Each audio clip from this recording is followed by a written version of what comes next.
This is an Alternerd reality podcast.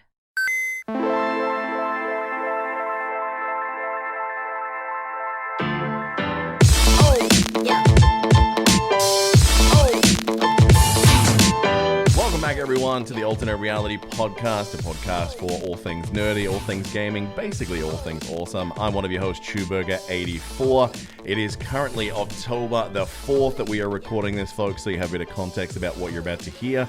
If you're going, why the hell didn't they talk about this on the day we released it? It's probably because they took 4 days to edit it. Now, joining me, as always, because we need a few good men, we have Hebrew Hammer. How are you, buddy? I'm doing pretty good. How about you? I'm very well, thanks, mate. Then why don't you say hello to my little friend, Biker. How are you, mate? What's up? What's your bad? I thought I'd change it up since you give me so much shit about the P words. Yeah, I'm glad you did. That was much better. How dare you? Yeah. How dare you? There's not a lot of good P words. Like, I was just trying to think of a few others. I was like, pretentious. Wow. Pretentious, predatory. Pretty, precious, pretty. perfect. Oh, yeah, pretty. Yeah, those aren't Precocious. demeaning at all from a couple dudes. Yeah. Yeah. Pedophilic. Precocious, You know, petty. like, Yeah. it's, yeah. Yeah. It's not, it doesn't work. That's why I thought we'd just change it up. We're trying to move on from that, huh? True. Yeah.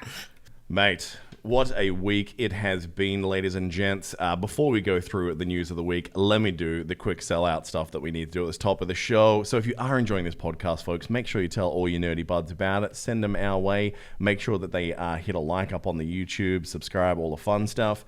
Now, if you do like what you're hearing and you are listening on Apple Podcasts, head on over to the Apple Podcast section, leave us a review. If you do leave us a 5-star review, we'll leave it in a verbal readout on next week's show because that really does help us for visibility. And then if you want to go the extra mile, you can also join our patrons, which is live, all the perks as of right now. So, for example, everyone that is in our patrons from the $5 tier upwards is literally watching a live, uncut version of this with about 20 minutes of us talking shit already outside of the episode. So they get a little bit more bang for their buck. There's a lot of other great perks in there as well. Head to www.patreon.com/ANRpod. And at the end of the show, we're going to do a special shout out for all of the people who are currently supporting us. And we're going to take a couple of questions from those folks as well. Piker, what has been happening in your world this week, buddy? Been a couple big updates. So a few people may know that I kind of, teamed up with you and came from the Marvel Strike Force world and kind of stuck with that game a little after you had dropped it. Well, I have put down the phone and I have joined you in the post MSF world. Hey, welcome. Yep. Where I have been waiting this whole time. Don't be that guy. Don't be that guy. Look, he's fucking hipstering at Parker. It's just like, well, I did it before it was cool to quit that game, man. I'm used to it. It's all good. It was still popular to quit whenever I quit, though. So it's been popular to quit since that game's inception. So. Man. So what was the straw that broke the proverbial camel's back for you, mate? Yeah, so been feeling the grind for quite a while. Playing that game for so long. You can only play something that grindy and time intensive and monetarily predatory for so long. And I think too, and I think you know this, Chew, from your time in Envoy, kind of the longer you're able to peer behind the curtain and kind of see how some of the sausage is made, the more or the less you kind of want to keep eating at the restaurant sort of thing.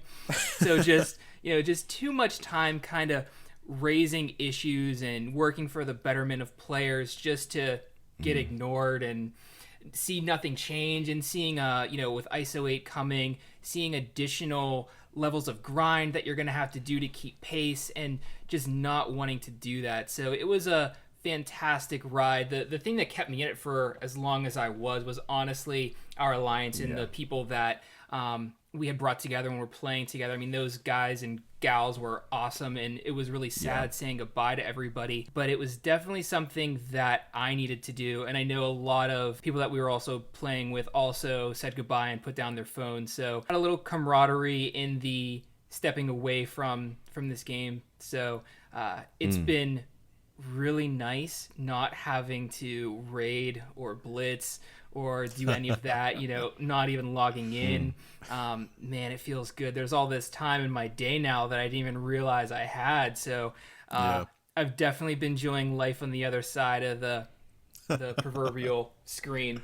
I'm surprised in that chat because you guys are so fucking meme prolific. I've never seen any of the Discord channels that I'm on as many memes as the guys in the Alternate Reality Alliance used to post. I'm surprised I haven't seen one. You know this scene at the end of Ocean's 11 when they're at the fountain, they don't say anything. They basically all kind of give each other a nod and they walk off in their different directions. Yeah. I cannot believe one of you hasn't photoshopped the shit out of that with like, you know, each of your little symbols above your heads as you walk off, and someone's got an emoji of biscuits because you guys are obsessed with fucking biscuits. Oh, that would have Something been tells fantastic. me it's going to happen now. Still time Yeah. is what I'm saying.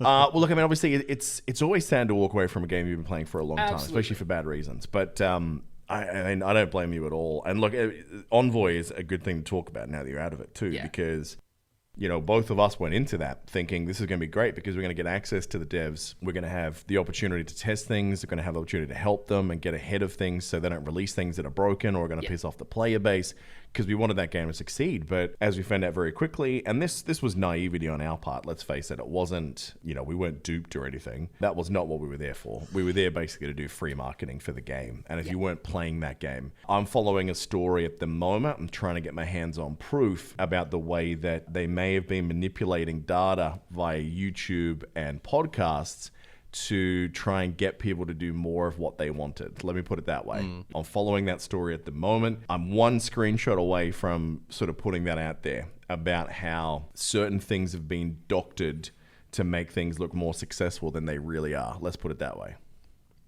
Interesting. Not Yeah. surprised. Yeah. But it's interesting. Yeah, it's an interesting strategy, and there's one guy that's now done it at multiple companies. Where I'll talk to you guys off air about it, and even for our patrons in the chat, I might even answer a couple of questions on it. But I don't want to go wide with it until I have the proof in my hand. We're getting closer. There's one company that might be willing to give us the name of the guy that paid them to run bots for a particular YouTube, and if we get that, then I think that could be a pretty fun story to chase down. Cheeseburger 84, independent journalist. That's it. After the truth, it's out there, so they tell me. Now, they did release, I think just before you left, mate, there was one brand new feature for MSF I think you want to talk about, right? Yeah, well, I checked it out. So ISO 8 came to the game, the long-awaited mod system that they've been playtesting forever. I did, log in to check that out and kind of see how it was working. That is something that I wanted to see. I didn't have high hopes for it. I kind of, you don't play this game this long without knowing that a new feature of that scale and size is gonna break shit. So there was no doubt in my mind that all hell was going to break loose. And luckily for me, I was able to kind of see all of the bugs that were flowing into Envoy, and got to listen as none of the answers, flowed back out from Envoy. Yeah. So, I mean, just the sheer number of interactions and bugs that it was causing with no answers or clue or conception of how to fix it really put the nail in the coffin. That and the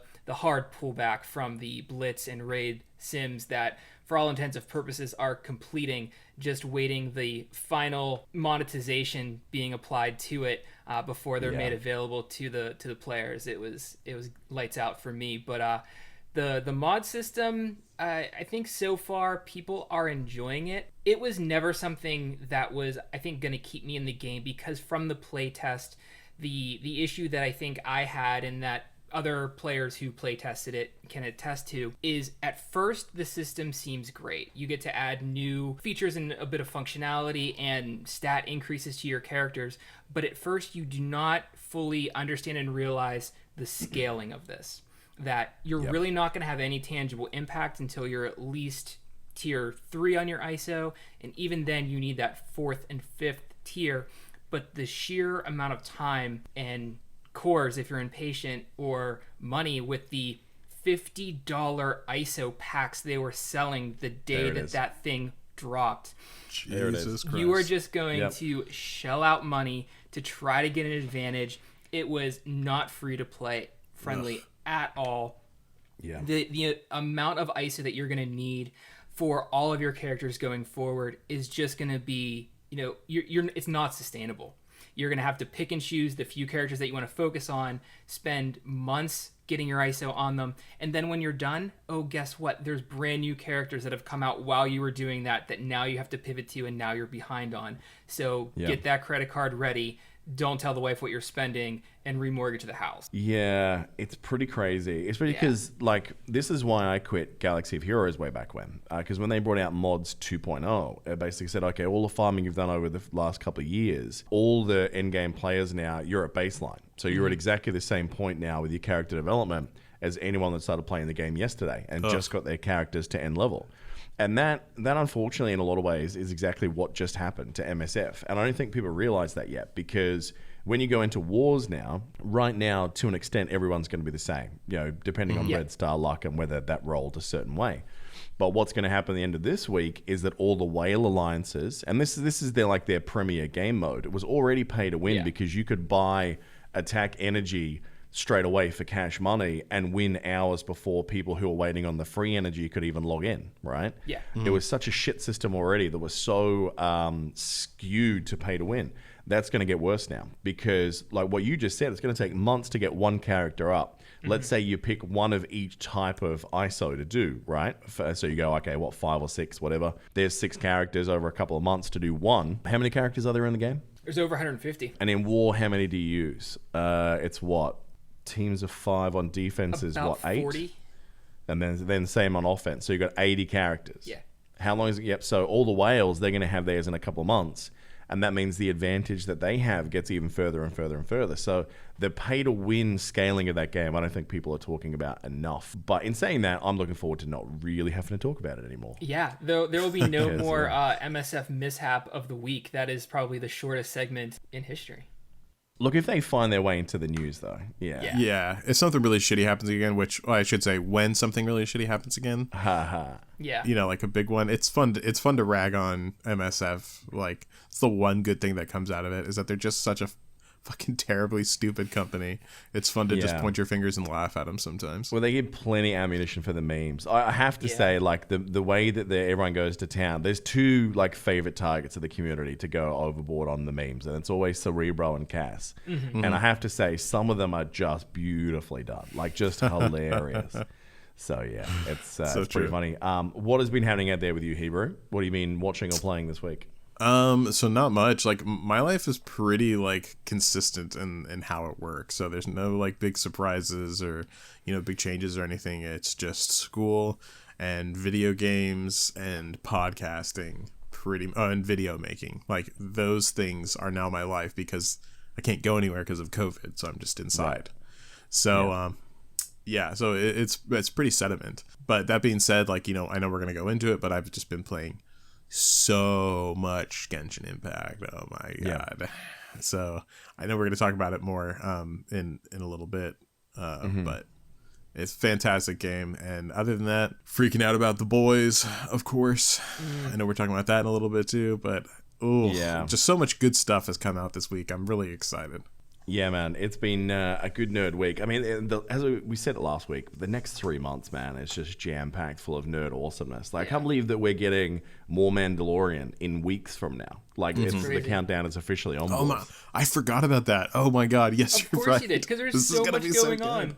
You mean you don't have a countdown calendar? Come on, man. Yeah, how dare I? Nerd? Fuck you. I'm so amped for that, man. The first season was just such a out of nowhere, and I'm so keen on that coming back. All right, well, let's talk about the game-specific stuff. What we'll do is we'll break this up a little bit, rather than we give Piker his little bit at the start, and then you and I talk for about an hour about Genshin. We'll go back and forth a little bit. Right. Anyone play any more Avengers this week? I did a little bit, actually. No. How did you go this week? So I was anxious to pick it up again and spend a little time because of the big, huge mega patch that addressed so many bugs that they released 2 weeks ago now. And funny enough, I still encountered bugs. So that was a little disappointing. Yep. I gotta say, I'm kind of curious as to what their plan is. I know that they have the Kate Bishop campaign planned for the end of this month, but man, I gotta say, I really feel like that needed to drop yesterday. Yeah. Yep. Because people, it seems like people are falling out, they're falling off, they're tired of waiting, and I don't have good vibes right now. Dangerous time to do it too, because of all this good stuff that's coming out. Yeah. You can't afford to slack at this time as a developer of a big game, and I've never seen a company drop the ball like them, but it's a rarity to see a company drop the ball quite like they have with something that's potential gold. You know what I mean? Mm-hmm. So we should have been seeing YouTube and Twitch like dominated by this game. Exactly. Because it's Marvel, it's an MMO, it's Destiny Light, it's it's all those things that should have been everywhere for ages. And that's the thing. They're so much out of character for this company over the last couple of weeks. Like, they had their weekly war table. They were very open and communicative, saying, okay, this is what's going to be happening. This has been delayed. This is coming sooner. Like, they were great in the lead up to launch. And then 2 weeks ago, when the bugs were getting worse and, people are saying, hey, the loot sucks. There's no end game. When is this coming? It's been out for a month now. It's been radio silence. Like, they just basically leak out show us your favorite costume on Saturday. And you're like, dude, no one gives a fuck about that. Can we have the content? Can we have the fixes? Can I have my skill points, please? Yeah. For God's sakes. Well, they said they patched that this week for Kamala, and they didn't. Exactly. They didn't, because it's still there for me. Well, it could be worse. So there has been a bug that people have been encountering since the big... some people had it before the big patch. More have had it since the big patch. And that is people who, if you log in the wrong circumstances and accidentally do a series of unfortunate events, which, things that everyone does, your account can just get wiped. It resets to 0. You lose everything. Yep. I've seen that happen. And then they said, okay, we finally patched that 3 days ago. And then people were going screenshots going, did you though? Because I just lost everything. And then they patched it again yesterday, and we still have people reporting that. So even their patch notes aren't accurate now. Like, they think they've fixed an issue, but they actually haven't completely. And the only communication we've had for the last 2 weeks is, we've fixed these bugs. And we've got a couple of features coming up that you guys are going to enjoy. And all of those are quality of life things that should have been built into the game because they were brought up to them during beta by millions of us. Yeah, exactly. Who participated in the beta. So I don't really understand that. So I haven't logged in for 3 days. Yeah. Which you guys know my love of the grind. For a new MMO title, for that to be the case, it's just unheard of. I literally forgot that the weekly reset was on Thursday. Like, I haven't done my Mega Hive or things like that. And the idea of logging in to do that, knowing that it's going to be probably 2.5 hours of grinding that out. If I try and on max difficulty again, I'm going to get to the end and all the loot's going to be trash because I feel like my character is one of the ones that's bugged because all I'm getting at the end of events is blues. Like, I ran some stuff last week with our boys and they were getting golds, or one guy got an exotic while I was running the hive at the same time as him.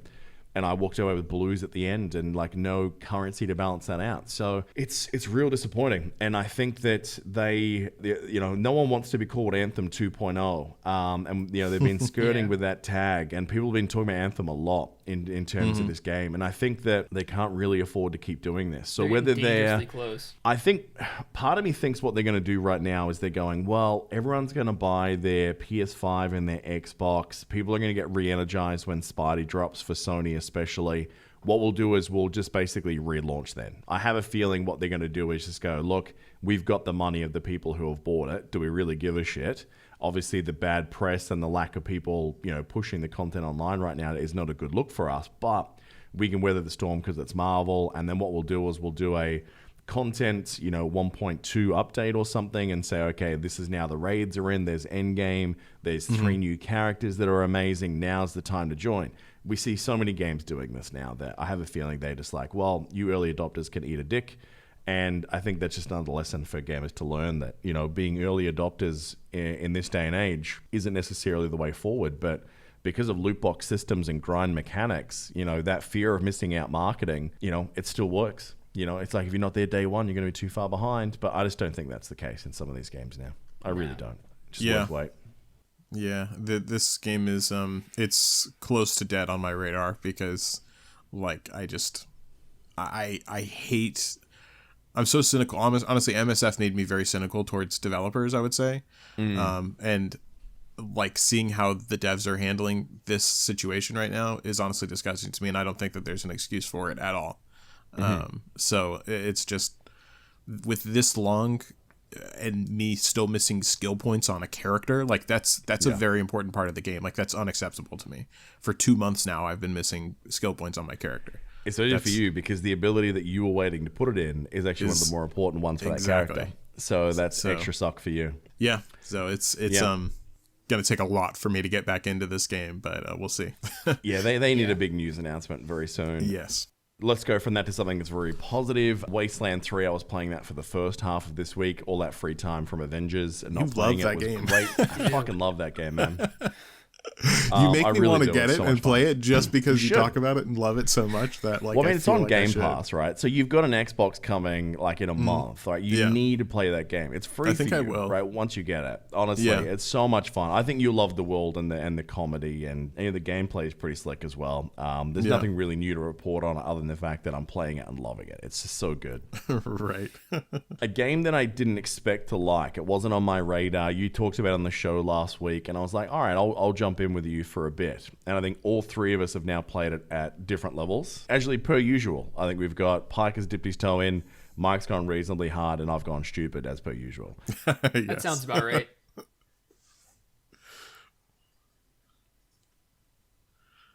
Yeah. Let's start with you though, Piker. So you've only played a little bit, like an hour or so, right?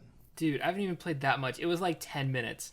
So I got enough to like experience the intro, the art, a little bit of the game mechanics, the movement. I really liked so I've never been big into anime or anime style games. So the only reason I even took a flyer on this was to hear, Hebrew jizz himself about this game last week. Yes. So I was like, Which I did multiple times. So sticky. So I downloaded it and checked it out. I mean, I'm game to play some more of it. To be honest, I have no idea what the hell I'm doing, but I'm okay with that. The art on it was impressive. It seems like it's a beautifully conceptualized and detailed world with so much depth to it. I was able to kind of see, even the limited play that I did, just how deep this was and it could go. So I can totally see people just getting absolutely lost in it. Certainly anxious to hear about you guys that have played significantly more than I have and kind of where the story goes and, where the depth of that world ultimately leads. And just to make sure that we've got it in a way that people can sort of relate to our experiences, you were playing on what platform? My iPad. On the iPad. How is it on iPad? Which size iPad do you have? Because I was curious, holding the iPad for this game for periods of time. Is that rough? It wasn't too bad. So I have an iPad Pro and I have the Apple keyboard case, which I love, by the way. Okay. So that kind of like holds it up naturally, and you can just it's not like you have to support the weight of the iPad. You can just focus on the movement and controls of it. So I mean, it's not as intuitive or motor friendly as like having a joystick, or I'm sure playing on a computer or like a controller with like console, but it was fine. Yeah, so I mean, I absolutely love this game.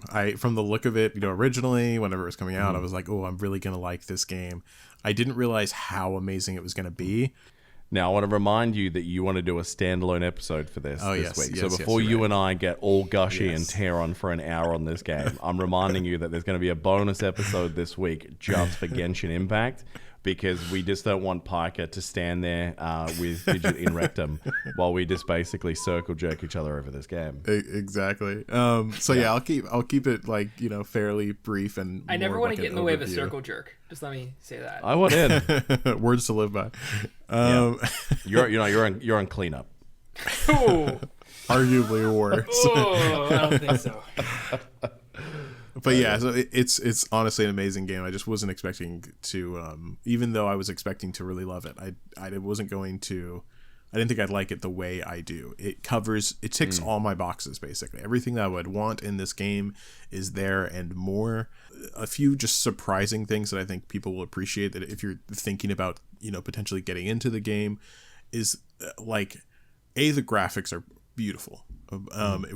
It's incredibly, we did kind of actually find out that the iPhone 8 and below don't run as well with the game as the iPhone 8 Plus and above. We did kind of oddly find that out. But, I have the iPhone 8 Plus, so it runs very smooth on my phone.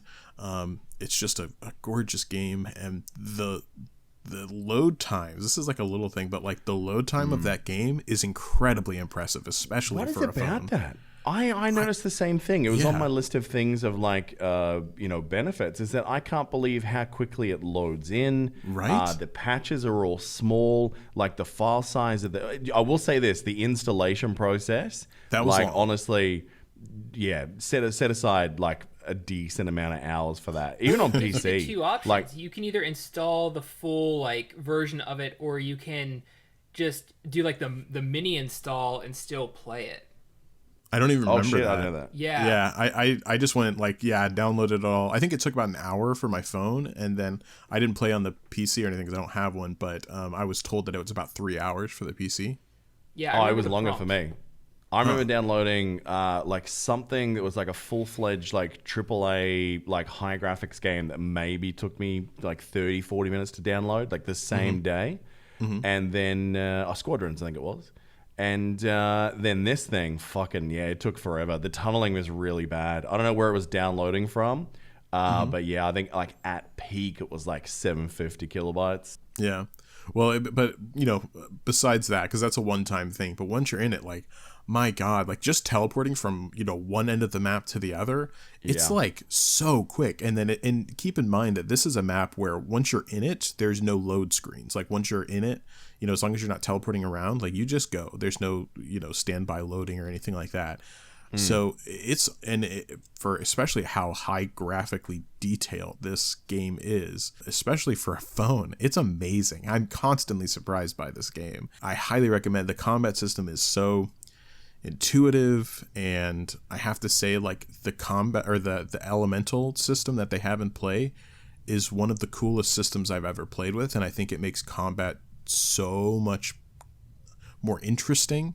I'm honestly really surprised that more games don't play into that harder, because it adds so many different layers of combat mastery that you have.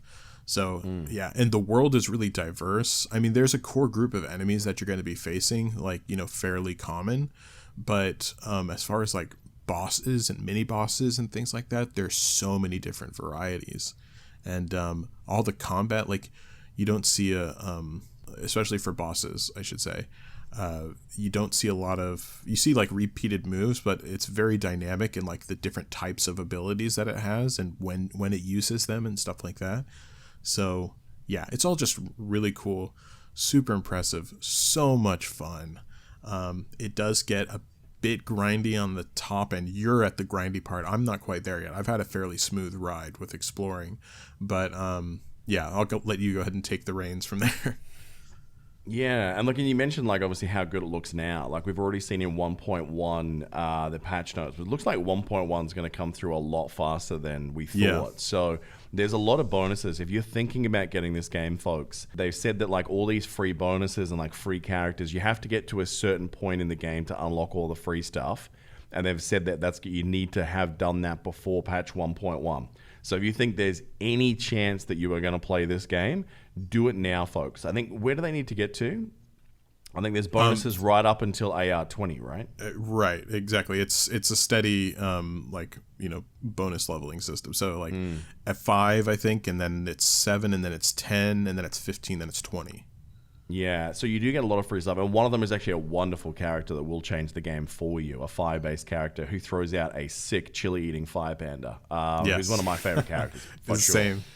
Yeah, she's amazing. So if you're thinking about getting it, make sure you do it now. But patch 1.1, they're bringing in like a ultra-high-def version of the game. So if you have a decent PC or a megaphone, you can just go bananas and just really, take this game to the next level. So I'm looking forward to that, because I'm playing on PC exclusively. I'm the guy that was playing on his iPhone 8. We talked about why I've got an 8 last week. And there was a lot of like chonking on that, where it would just like, you're doing a smooth pivot, and then it's like, okay, not so smooth. All right, so that feels weird. Makes me not want to play on my phone at all. Yeah, for me, just to be clear, like it is like smooth like butter on mine and people's who have above an iPhone 8. So that Yeah. it won't be the experience that you have if you have something over that. Well, I bought my wife the 11 earlier this year as a present. So what I might even do is just quickly install it on there and just sort of that's a see good idea. if it makes a massive difference as well. So, but look, the game's really fun. The real test of this game is going to be the end game, I think, because once you get to adventure rank, so there's two different things in the game. So there's your character rank, your weapon rank, your artifacts. Like the progression of your character is all tied in one way. Then there's the world itself. The world actually evolves as well. So once you get to 20, it goes to like AR rank 2, which basically means everything in the world gets scaled up to be more difficult, to basically make the world still feel more challenging, even though the minions themselves don't really change. And then when you get to level 30, it does the same thing again. And then when you get to 35, so basically every 5 levels, you're getting another AR or adventure rank. Post 25, it gets pretty rough. Like you'll get these sections where you've got no quests. You can see the next story quest is available at like level 27. And then the way you get your experience or your adventure rank experience from there on out is by completing these tasks in this journal, which will eventually, like, you'll hit a barrier where it's like, okay, you need to get someone to, phase 3 or ascension level 3. But you can't do that until you're level 30. So you can't actually get the bonus until you've already needed the bonus. So you can only really get it by exploring the world, finding chests, and doing these random events that are kind of hidden.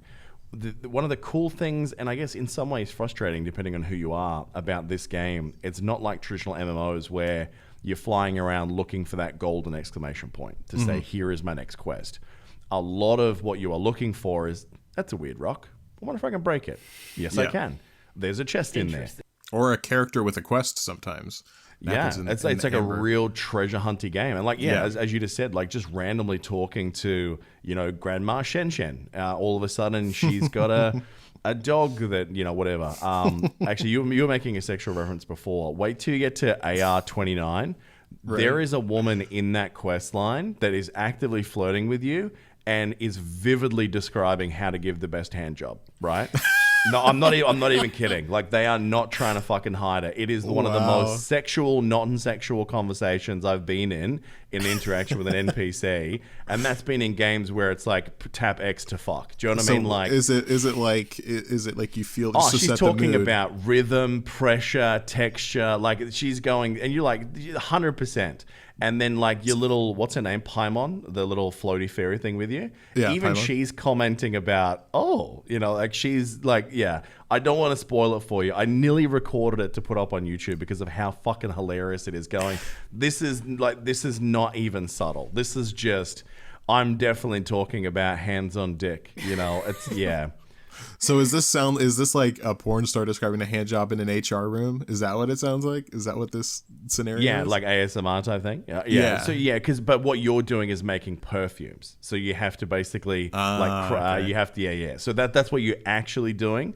But what she's describing, and the way that she's saying it, the way your sidekick is reacting to it, everyone's in on the joke, right? Right. So it's pretty funny. There's actually a lot of little things like that as well. There was one where they were definitely referencing that someone's basically a hooker at one point, and I was like, oh, okay, this is awesome that they're bleeding this through on the sly. So look, I've been enjoying this world. I'm a little bit like Piker, that these sort of worlds and games don't normally grab me. But I've now spent more time in this game than Breath of the Wild, which obviously this game was heavily influenced by. Right. We're going to go into a lot more specifics in the standalone episode for this. But the summary is I'm having a hell of a lot of fun. Up until level 25, it's very smooth. And it's like, oh man, I'm enjoying the shit out of this. I want the next story. I want the next chest. I want the next this. What happens from 25 onwards is that you do start to get a little bit of that repetition that we expect from endgame grinds. But I am curious about what happens when you get to something like rank AR 42 and you finish all the quests. Is that what do you do at that point? Then it just seems like it's material farming. The dungeons themselves at this stage, most of them, I know there are some different ones where there's like a specific kind of boss where you actually do have a cool encounter. But most of them is just like, we're going to throw 5 different waves at you.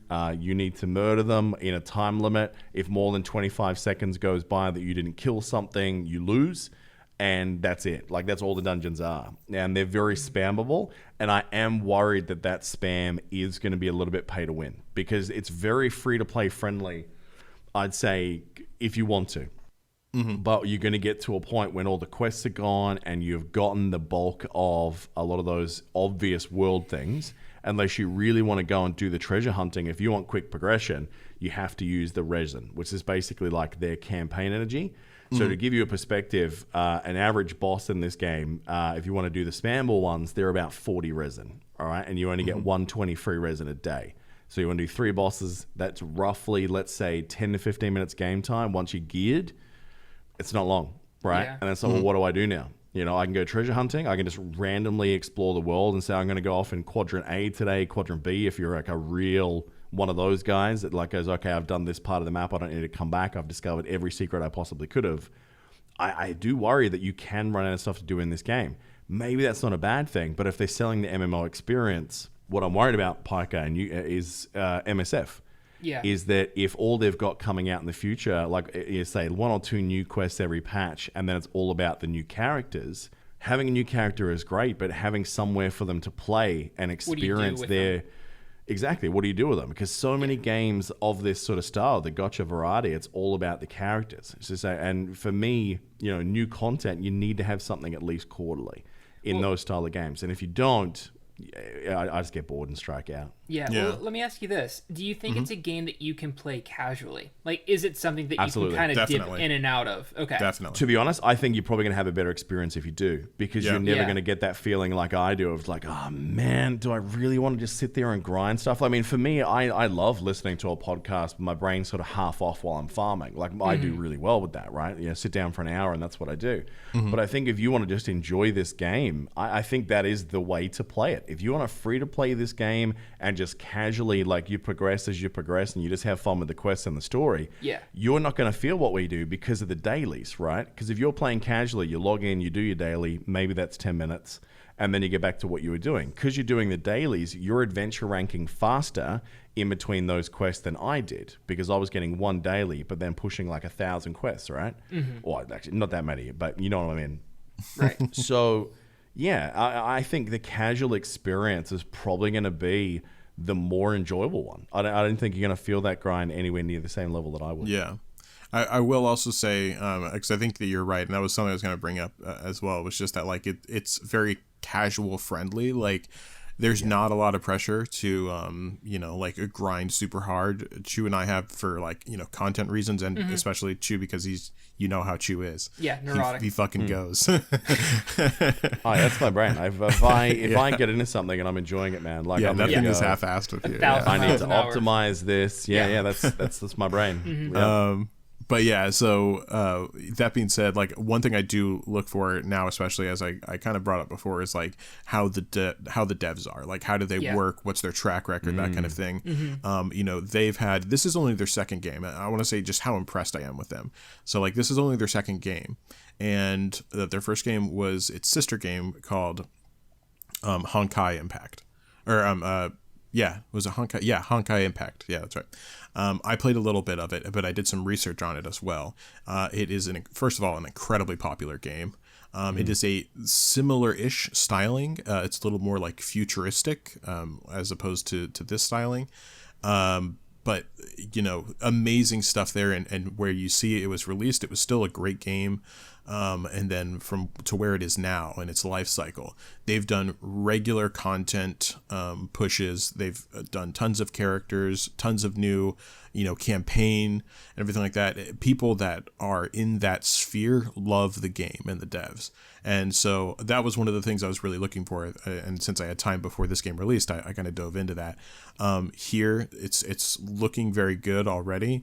They already, like, you know, hot fixed a few things, and there honestly wasn't very many bugs to begin with whenever this game came out. It was, and for how it being kind of like a, you know, a mobile game as well as a PC game, like, I expected to have a little bit more bugs, but there haven't been like that many reports of bugs, and if they are, they're minor things. They've already patched them up, and there's already a new patch on its way, 1.1, with huge content updates. Apparently supposed to have I should put a preface on this, like, you know, this is still speculative right now, but there's been tons of leaks all saying the same thing, that there is a new region coming, a whole entire region coming for people to play, because basically this thing's going to be playing through all the elements and things like that.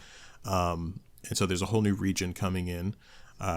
with a whole new campaign, or not whole new, but like the next part of the campaign storyline and everything like that. So, and that's supposed to come out very soon. The word on the street is that it's going to be coming out in about like 11 days.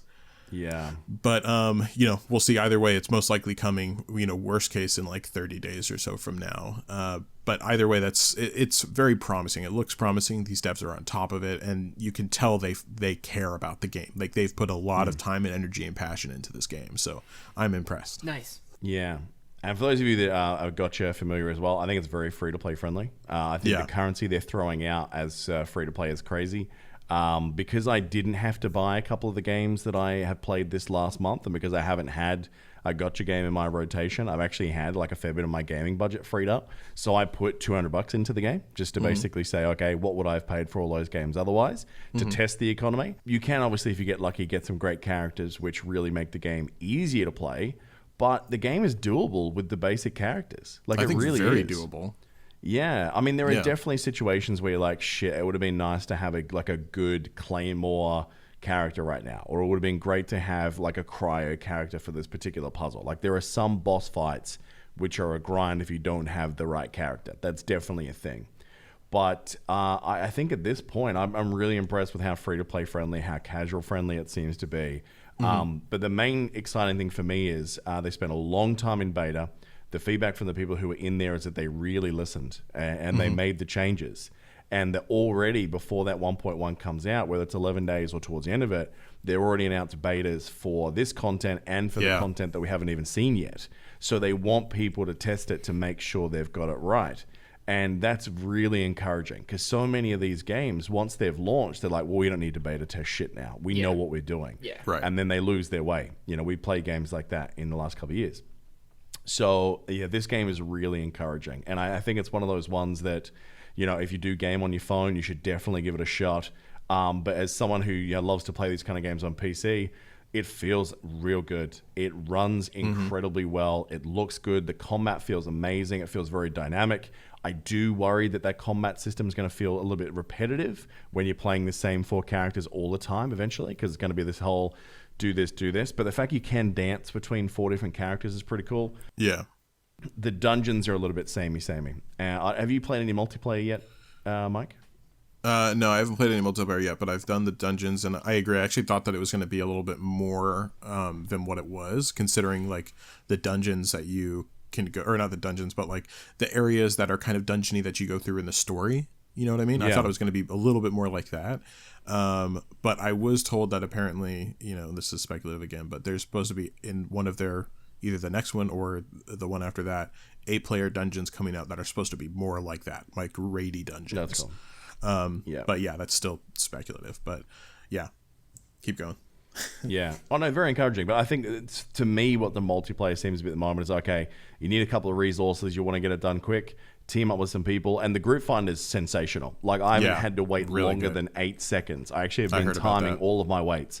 I haven't had to wait longer than 8 seconds to get in. Sure, what happens is you get in there and someone goes, oh, I didn't mean to click on this one. And then they disappear, right? But then instantly, boom, boom, boom, boom. Yeah. And what's good about it, too, if someone does drop, what will happen is one of the players, normally player one, who selects which difficulty dungeon you're going to do, they will just get one of their other characters brought in. So they can basically pivot between the two. So it does suck because you haven't got 4 active characters fighting together, but it means that you can choose your 2 best synergy characters for that encounter and just bounce between the 2 of them, which in some cases, the combo is going to land because you're doing it, So, look, I think there's definitely more positives than negatives. I think what it does encourage you, though, is finding a grind buddy. And this is something that I kind of wish that I did. So the world has, in some cases, finite amount of resources, and in some other ways it doesn't. So let's say that I've fleeced my world. I've mined all the mines. I've opened all the chests. What's that, Piker? You're just starting the game? Yeah. Let me come help you, buddy. Then I get to open all your chests with you. Then I get to mine all your stuff. So it seems like it wants to encourage you to really go on, play with other people, because all that world exploration stuff, once you're done in your game, you can then just jump in with others, and they're collecting it. You're not That's kinda robbing cool. anyone of their stuff, but then you get to basically, it encourages you, I think, at a point. I think this is what endgame will be, Hebrew, is that it's going to be, all right, I'm going to go on and help my buddy who's like level 1. And it's fine. It doesn't matter to do that. It's going to be easy source for you, but you are still going to get the adventure rank grind that you need. At least that's my belief at this stage. I don't know because I haven't really played with others outside of dungeons yet, like in the open world. Right. And I agree with you. Yeah, but look, if you want me, guys, to come into your world and take all your resources, hit me up on the Discord, discord.me/ANR. I'm more than happy to. Well, I was also going to say, just like a quick accolade for the game, like it also is the popularity of this game exploded. Oh, crazy. Went to number 2 most streamed game on Twitch the next day and the next day and the next day. So this game is, I mean, like big streamers from all over are getting in on this game. It's hugely popular. I don't think anyone was expecting it to hit like this.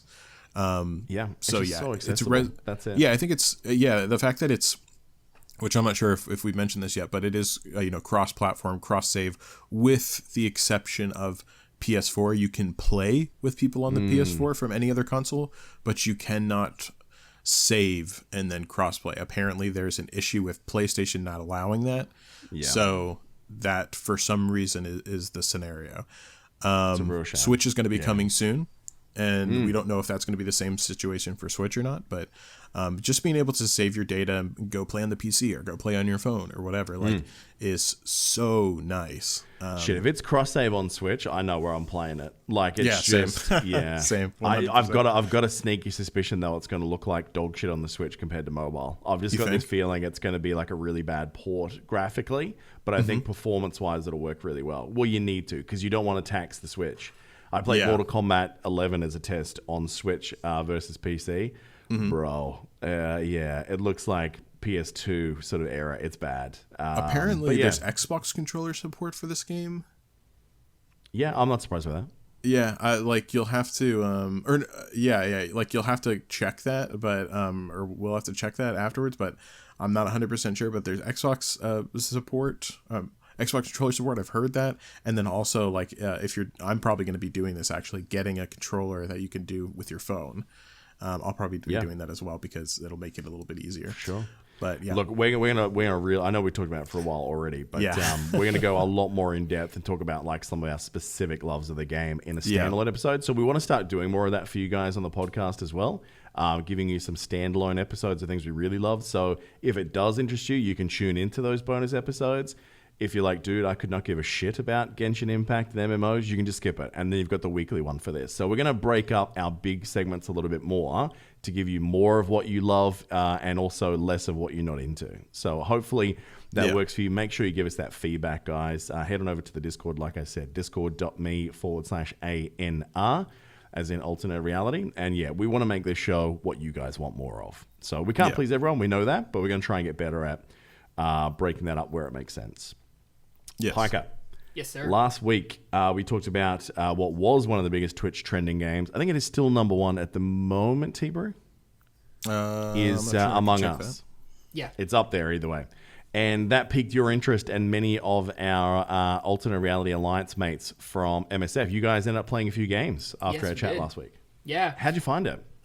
I really enjoyed it. It's one of those games, the more people you have, and I think you can get up to 10 in the same round, the more you have, the more fun it is. But I've played a handful of games, and it was a little bit tricky. So the first game I ever played, and for those that are familiar, there's 10 people and one's an imposter, and the imposter is trying to destroy the ship and kill all of the people, and the people that aren't the imposters are trying to determine who the imposter is and complete some tasks so that they can land safely wherever they're going.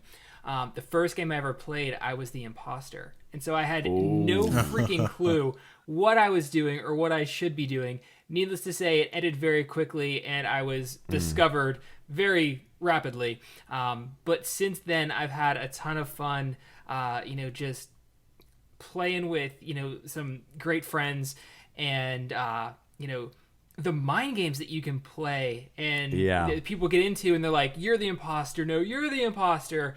Like, do you guys doing it in chat or on voice? Were you guys doing it in text chat or voice? Which one? We were just doing it in text chat. We did set up a voice channel, So Cool. I think the next time we have a good group of people, we're going to jump in there, which will kind of take it to the next level, I feel. But so far, as a casual, just like good time game, man, it's a lot of fun. We need to set one up for the three of us and maybe get some of our A&R buddies to join us, I think. Yeah, I think so. Yeah. That would be fun. Yeah. I'm expecting this to get added into one of the A&R channels soon, just because so many people have been, since we talked about it on last week's episode, going, why are we not playing this as a team? Because I think it would be quite fun. And but we have to do it in voice, though. Yeah, I agree. You lose something The ability in just to chat. deceive people in there is so much, but it's like, no, I was just going to the gas line, dickhead. Yeah. Like, I'm not trying. Why do you always do this? Is this because I fucked your girlfriend last week? Like, honestly. And like, just being able to like manipulate, that for me, I think is what I would enjoy about that game. On the text, it's too easy to just kind of really watch what people are doing. Like, you don't have the ability to distract people, and people just say and finding names. new ways to fuck people over is just hilarious. Yeah, I agree. Definitely. Oh, I'm glad you enjoyed it, man. Do you think you're going to spend much time in it? Do you think it's got legs, that game? Or do you think it's got sort of a lifespan? I think it definitely has a lifespan. I think it's going to be fun for a little while, but I think it kind of has a limited time. Like, it's going to have its flavor of the season. And then something else is going to come, and that's going to be the new hotness. But for right now, everybody's about the Among Us, man. Yeah, I think we're about to see a slew of like copycat games. Probably. Like hardcore copycat games. Probably with like higher, graphic definition, stuff like that. Like, more modern versions of it. Because this was originally made, you said, Shu, like years ago, right? 2018, yeah. Okay, 2018. Okay, less than I thought. But yeah, so it didn't reach its high popularity until just now, obviously. But yeah, I have a feeling we're about to see lots of copycats and see different versions of that game be played out and exploited. So I think it'll some of be its interesting. charm is kind of I that agree. like lo-fi art style. Like I'm digging that. I 100% agree with you. But they're going to try to game developers are going to see it and they're going to try to get it from every angle that's not done yet. Yeah. Oh, yeah, this is the new Battle Royale, for sure. Exactly. Like, everything has to have a murder mystery mode now. But I think it's part of the time, too. Like, I think people want to have very low-intensity, casual experiences of just hanging out with people right now because of COVID. Yeah. And I think this is a game that lends itself very much to that. Like, it's, when you're doing the level itself, you're looking out for those things, you can kind of talk shit, and then you have, like, your little gaming spiking bit, and then you go back to just chatting. So I think it's kind of the perfect scenario for a game that I think in any other year or any other cycle probably would have been lost into obscurity with its first round. I think it would have been like waiting until Among Us 2 before people kind of figured out the charm of that game. But yeah, I've been really surprised. I've watched a lot of content stuff and played it, but during the week, watched a lot of gameplays. I think some games can be very boring. Some games look like they're just hilarious when you get the right ones crew. with voice I think they're always fun with voice. Yeah. Absolutely. I don't think I could play this otherwise. I think I'd lose interest way too quick. Same, so yeah. That looks good. Now, who ended up downloading Squadrons and putting in some time? I tried, but it's not on the Oculus Store. I thought we found out that it was on the Oculus Store, but I looked it up afterwards, and it's not on the Oculus Store. So Just buy it from Steam, you Deutsch. yeah, but I can't play it through, or at least if I can, I don't know how to play it through Steam. Oh my god! All right, I'm gonna learn your lessons once we get off this. So, But you don't have an Oculus, right? I don't need to. I can play against you with my Vive. No, I'm saying but I don't think I can play it unless it's from the Oculus Store. Is that not the case? No, we talked about this last week. You can play anything out of Steam that's VR supported. Remember I tell you about Serious Sam? Okay, even if I have an Oculus. Oh, that's right. That's how it was supposed to be done. This fucking guy, Piker, every time. What do you expect from a millennial, man? Oh my god, that's right. Do it for me. Right. Yeah, That conversation wasn't about me, so I completely lost interest and stopped listening 2 minutes in. So Star Wars Squadrons. As someone who, one of my favorite games growing up was X-Wing versus TIE Fighter on the PC. Hours of fun, like playing with mates, like the dogfighting at its time felt real good. It was the first game that kind of really nailed that feel. And being in the Star Wars universe was obviously really good as well. Being able to, in 2020, sit inside an X-Wing in my VR kit with my hands on my Logitech flight stick, not a metaphor or a euphemism, with the throttle controller on the other side as well, is just astoundingly immersive in a way that it's everything I wanted as a teenager playing games like this. It was just so great in that sense. Now they've really dialed up the realism here, and because I haven't played with a flight stick for a very long time, the skill barrier for me has been very high. I think I need to put far more hours into this game playing it that way before I can give you an honest review of how I feel about it, because I don't know it's giving me an advantage in multiplayer. It certainly doesn't feel that way. It feels like getting my ass handed to me so far. Which feels about right. I mean, obviously your Twitch skills get a little bit down once you get out of your late 20s, right? So, but it feels really good. Like sitting in the X-Wing and you're like looking out of the window and you can see you can see the 4 parts of the X and the weapons. When you take a couple of shots, you get like the small cracks in the canopy. You look around the controllers, like the detail on the interior of the X-Wing in the VR is so fucking good. I played a couple of games outside of VR just to try and get a feel of, okay, how different does it feel? I really like it without it, but I love it with the VR. I think it adds a layer, and the flight stick as well, because I've never used a flight stick the right way, or I don't think I've ever had a flight stick to do it. So have you guys ever played games with flight sticks before? I have. I have it's not. Been No. a long ass time, like some old PC games. Yeah. I remember. So I've never had this before. So you know how like you push forward, and Yeah. depending on how you've set it up, you either go down or you go up. Yeah, right? you're invert, and yeah. then Right. back is the opposite. Yeah. And you push left, you're going to basically you're going to move towards the left, and if you move to the right, you're going to move towards the right. And then you're like, okay, well, how do I do my roll? Right? So I'm so used to having like, okay, well then you got to push a button somewhere and that's how you roll, whatever. Right. No, I didn't realize this about like genuine flight sticks, because I got a Logitech X56, which is a little bit more upscale. But the reason I wanted this one is that people told me because they have a heavy weighted plate below it. You don't accidentally lift it off the desk when you're doing like a tight turn or pushing the throttle. And that's very true. I'm glad I bought this one for that reason. But the flight controller twists left and right as well. So what you do is like when you want to turn one way, so what's happening is like you're twisting and you're pushing to the left, so you're turning and you're banking and rolling at the same time. It feels amazing, especially in a flight game where you kind of can, hit the brakes to half speed and then ramp it out of the throttle, backing out of a corner, hit the boosters at the right time so you're almost drifting.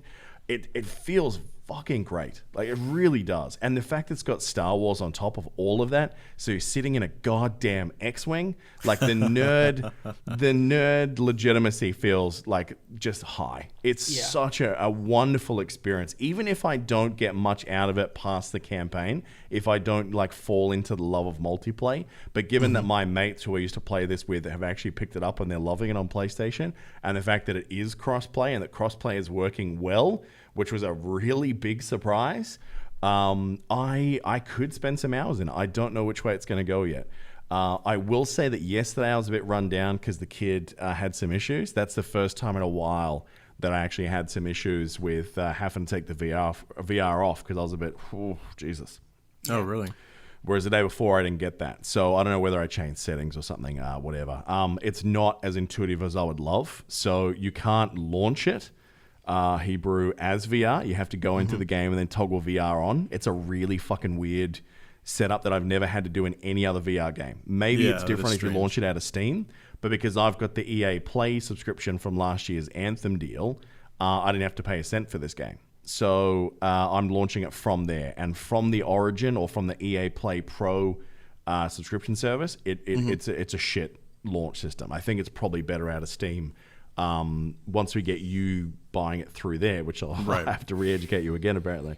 I'll be curious to hear your thoughts on it. But yeah, if you're a Star Wars fan, if you own a flight stick and or a VR, I think you are going to get the most experience out of this. But I do think with the way that they've got the controller mapping as well, it would not surprise me at all that you might have the most realistic experience, but I do have a sneaky suspicion that the controller setup might actually be easier for multiplayer combat. I think that they can sort of see the whole screen. They can just push a little thumbstick, by 5 millimeters, and they've gone for a full bank. Yeah. Whereas you're going and like pushing your stick all the way up in this direction, and you're pulling your throttle down, and maybe you pulled it 3/4 of the way down instead of halfway, which on a controller you don't do that because it's much easier because the controller's so much smaller.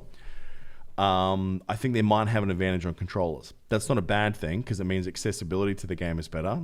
Yeah. But how that affects multiplayer, we'll have to wait and see. As I said, the skill ceiling for me, because I've never played on a legit flight stick. I've always had like a $50 bottom basic. Yeah. It's like basically. How much was yours? Oh shit! How much was it? I mean, I paid the Dubai tax. Like everything here is more expensive. But more importantly, when I bought it, that was when the whole flight simulator thing, like trying to track one of these fuckers down, everything was overpriced. Yeah, I remember that. So I think I paid. I don't even know what it would be in US dollars. I have to find the receipt. I want to say it was around like 650-ish dirham. So it's probably a good $150-200, I reckon. Okay. All right, that's good. Yeah, but no regrets. Like, I mean, now that I have this, like, I've put off playing Star Citizen, whatever the fucking format that game is, the game that's never coming out.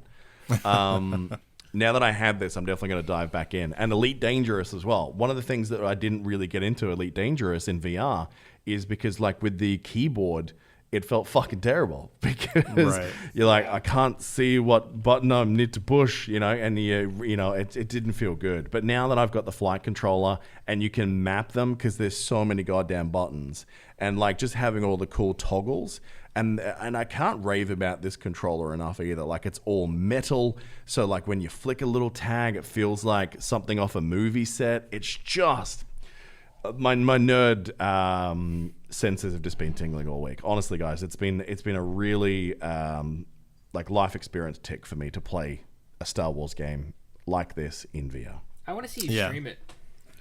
I will. Yeah, I'm really surprised you haven't. I want to. Yeah, look. Right now, I am basically the simple Jack of Star Wars Squadrons, and I don't want to be that guy on a stream because no one's going to watch me just go, "Brr, I ran into a Star Destroyer again, derp." Because that's kind of where it is. Like, I'm still learning the feel of it, the weight of it. So right now it looks and feels rough with me playing it. But despite me feeling terrible at the game, the fact that it's still that level of enjoyable, if I can get to a point where I feel like I'm schooling people like Poe Dameron, dudes, I may never leave this game.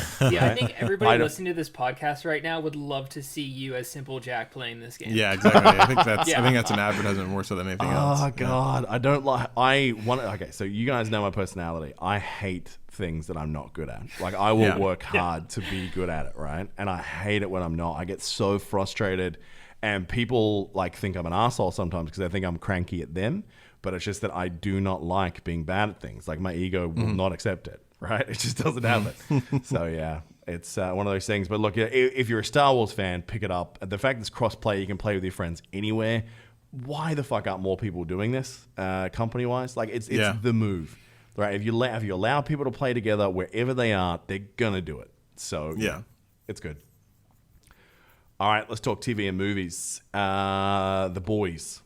I mean, this episode, Jesus Christ, what an episode. Yeah. Oh my God. I know that we're not going to get into specifics, but let me just say, I love where they're going with this. I love what they're doing. I love that it is, like, this was not in the comics. Like, I was just as surprised as everyone else. I was like, oh my God. But yeah, with the recent introduction of someone else in the comics, I was just very, very interested, like, to see like the path that's going on. Pike and I were bitching about one of the characters yesterday. From the episode. I'm excited to do our spoiler cast of the Boys, exactly. so we can get into some deets. But we're tiptoeing around things now. Yeah. Now is next week the final episode? Yes. Mm-hmm. Oh man, I can't wait another year for this. I know. That's the saddest need part more, about because with what just happened in this episode, I know we can't really talk about it, but what happened in the last 5 minutes of this episode, the fact that like next week's the end of it, there's so much to wrap up. You know that they can't. Yeah. Yeah, and, exactly. And that feels so bad. But you're going to be left off with time. something. Yeah, you're going to be left off with lingering questions still, and it feels bad. But that's that's how they get there's you. a lot of moving pieces. Yeah, man, I think I'm excited. yeah, I mean, just creating the theories alone is pretty fun, which I know the three of us are on similar thoughts about. So you don't have that actor get introduced for nothing. That's what in I one was- episode and yes. disappeared. No Yes, fucking way. exactly. Yeah. We won't say And any the more fact than that- that. Like the role that he plays in all of the things that he's been in, that he's known for, like exactly, like he's It's coming. yeah. See, like this show, like they love the misdirect. So while They I really do. agree Yeah. with you, Red and I herrings. think he has an extremely important role to play, I don't think it's the most obvious role that he's going to end up playing. I feel like that's the misdirect. You're probably right, because this show is definitely that for sure. One really fun thing that I was reading about when we were doing the usual show research, the kryptonite of one character that was exposed in this episode. Do you know what I'm talking about? Yeah. Yeah. Did you hear how that came about? No. It's the actor's kryptonite. Oh wow. That's pretty cool. And at one of the cons, basically, like someone was putting, food and that sort of thing out on a table, and basically this came up about that particular actor, and Carl Urban said, "How funny would it be if his character, that was what could kill him?"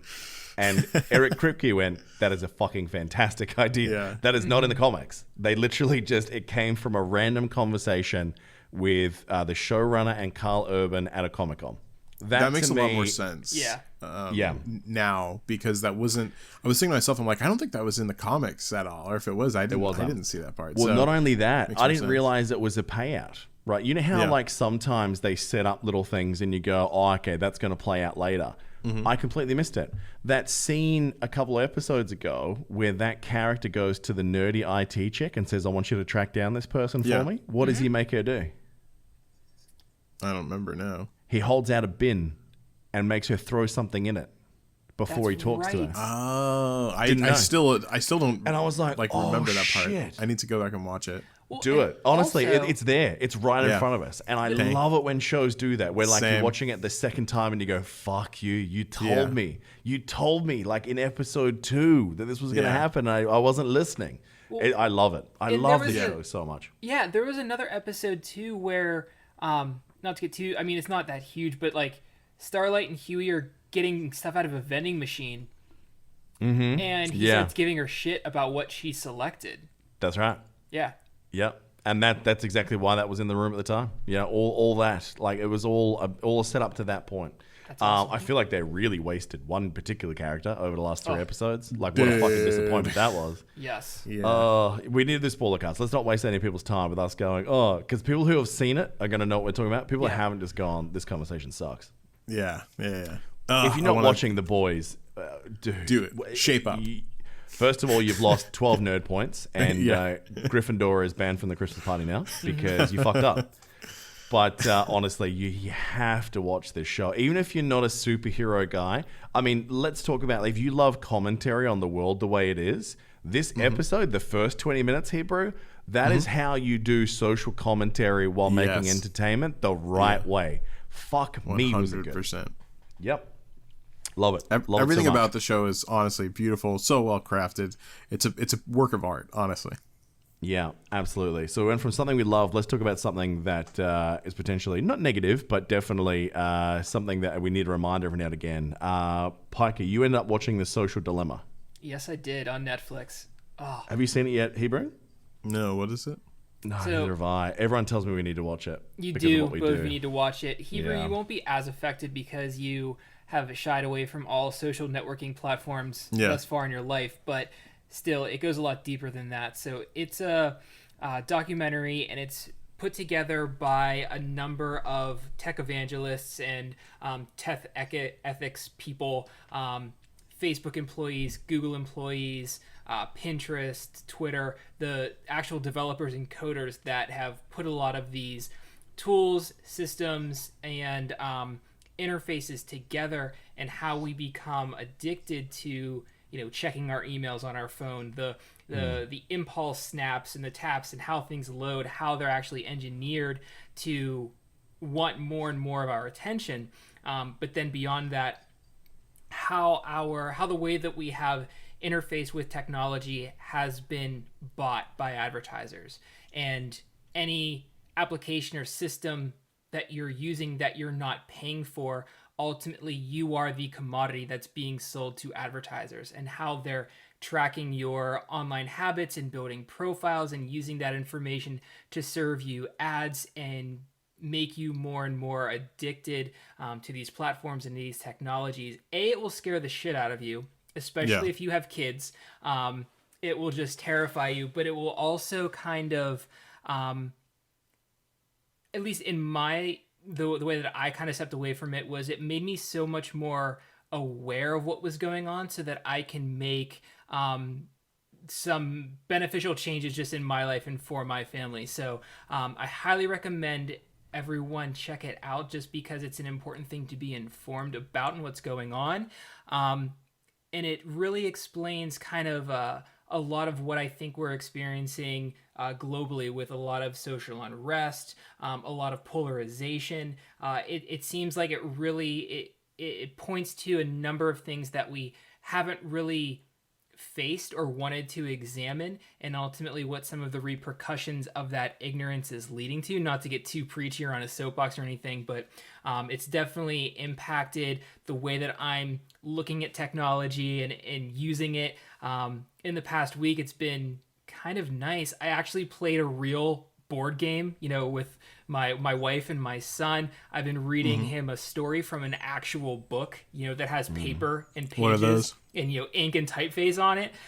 So just going a little bit more analog in this digital world has been a nice breath of fresh air, I will say. So Social Dilemma, you guys watch it, then let's talk about it after you've got done changing your pants from all the poo and pee stains. Well, I will say, so that is one of the reasons, like, why I don't have any social media, is because of just that. Like, I've known for like a long time, like, how, I mean, first it was how addictive it can be. Granted, I never really suffered from that part. I found it more just like annoying with how many people, like whenever you go to school and you add all your friends, and then all the people from your school, you end up getting on each other's stuff, and then like you just get all the drama, and I was just like, ugh, and I quit out of that real quick. But for like, it feels exceptionally, especially in this day and age, exploitative and predatory. Yes. That I never wanted to be a part of that sphere. That's why I am like so private about my information. And but yeah, it's because those are. It's one thing like it's just this feeling of like lack of control over your own identity and information. It's very scary. And so like that kind of stuff. And like, even like with things like deep fakes and stuff like that now too, that stuff will scare the hell out of you, dude. Oh, I mean, one of the big things that they talk about in the Social Dilemma is that if you say you were to sit down at your computer and Google climate change, the results that you're going to get from that query differ based upon where in the country or where in the world you're located. Because Google will aggregate what kind of the social conscious or the main sort of takeaway of your region or your area is, and serve you results that they're not true. They're just what the people in your region most interact with the most. It's not about disseminating facts. It's about disseminating whatever is going to capture your attention for the most amount of time. So that, I think, is terrifying when you're trying to separate fact from fiction and make informed decisions, because where you're located, or a random search that you did could ultimately skew what you then believe to be true. Yeah, I think that we need to start making, sorry Joe, I know that you're gonna say something on this, but I think that we definitely, we're already starting to see a little bit more of it, but we're gonna see more of like like ethical tech come into play fairly soon, because Let's hope. we see things like Mozilla started taking big steps. Safari was like the first big separator from like Chrome, and then Mozilla came in. Now Brave came in, then DuckDuckGo came in, and Brave and DuckDuckGo are two of the most private engines that you can use that keeps your stuff safe. So yeah, it's just like I hope that we see more of a push like that in the future. Oh, I couldn't agree more. Like, I mean, the fact that we're starting to see, like only this week again, we've seen subpoenas go out to Facebook and Google and Amazon to basically say, look, you guys are doing things with this data, which is ridiculous. But, the changes have to get made to governments first. Like, I mean, you look at the guy who runs like a lot of the rulings for the way that tech companies can handle themselves or things like data throttling. And the guy used to work for fucking Verizon. Yep. You know what I mean? And he's the biggest sellout you're ever going to see. The guy's a piece of Fucking shit. disgraceful. Yeah. That guy is a knob and a half, man. You know exactly who I'm talking about. He's a fucking wanker. Yep. And while those people are controlling the world, it's going to suck. But we're starting to see that bit of revolution of people. Like, people are starting to realize how powerless, a lot of these things are trying to make us. And I think people are starting to realize that we have let control go too far.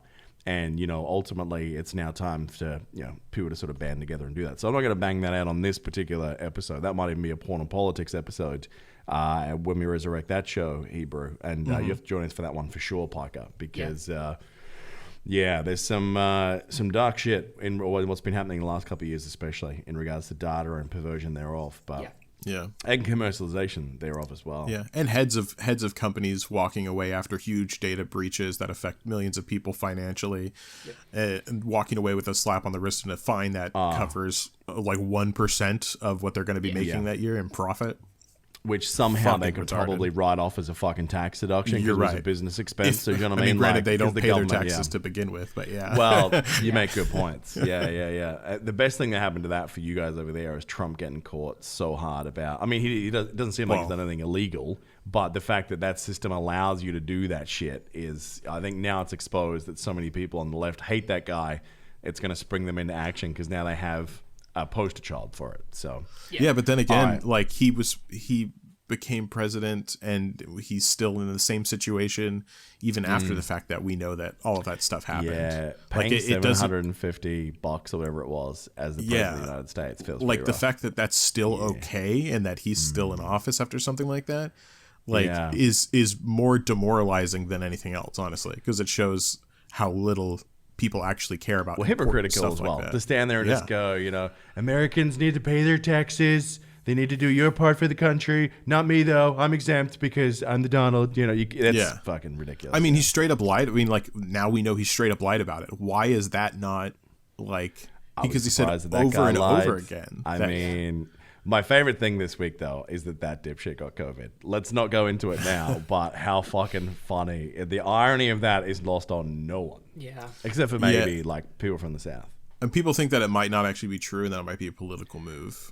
With how that whole debate, actually linking that back to what we were just talking about as well, my favorite deep fake of the week was someone put the rap battle from Eminem in 8 Mile at the end and with Biden at the debate. It's amazing because the Biden, with the way the gestures are going out, the timing of his first thing, like he's just like as he does the whole to Trump, like he pivots and sort of like gestures at him, and then the deep fake's got him doing everybody in the 313, put your motherfucking like it's so have to well Google that done. later. It's pretty That's fun. Yeah, check it out.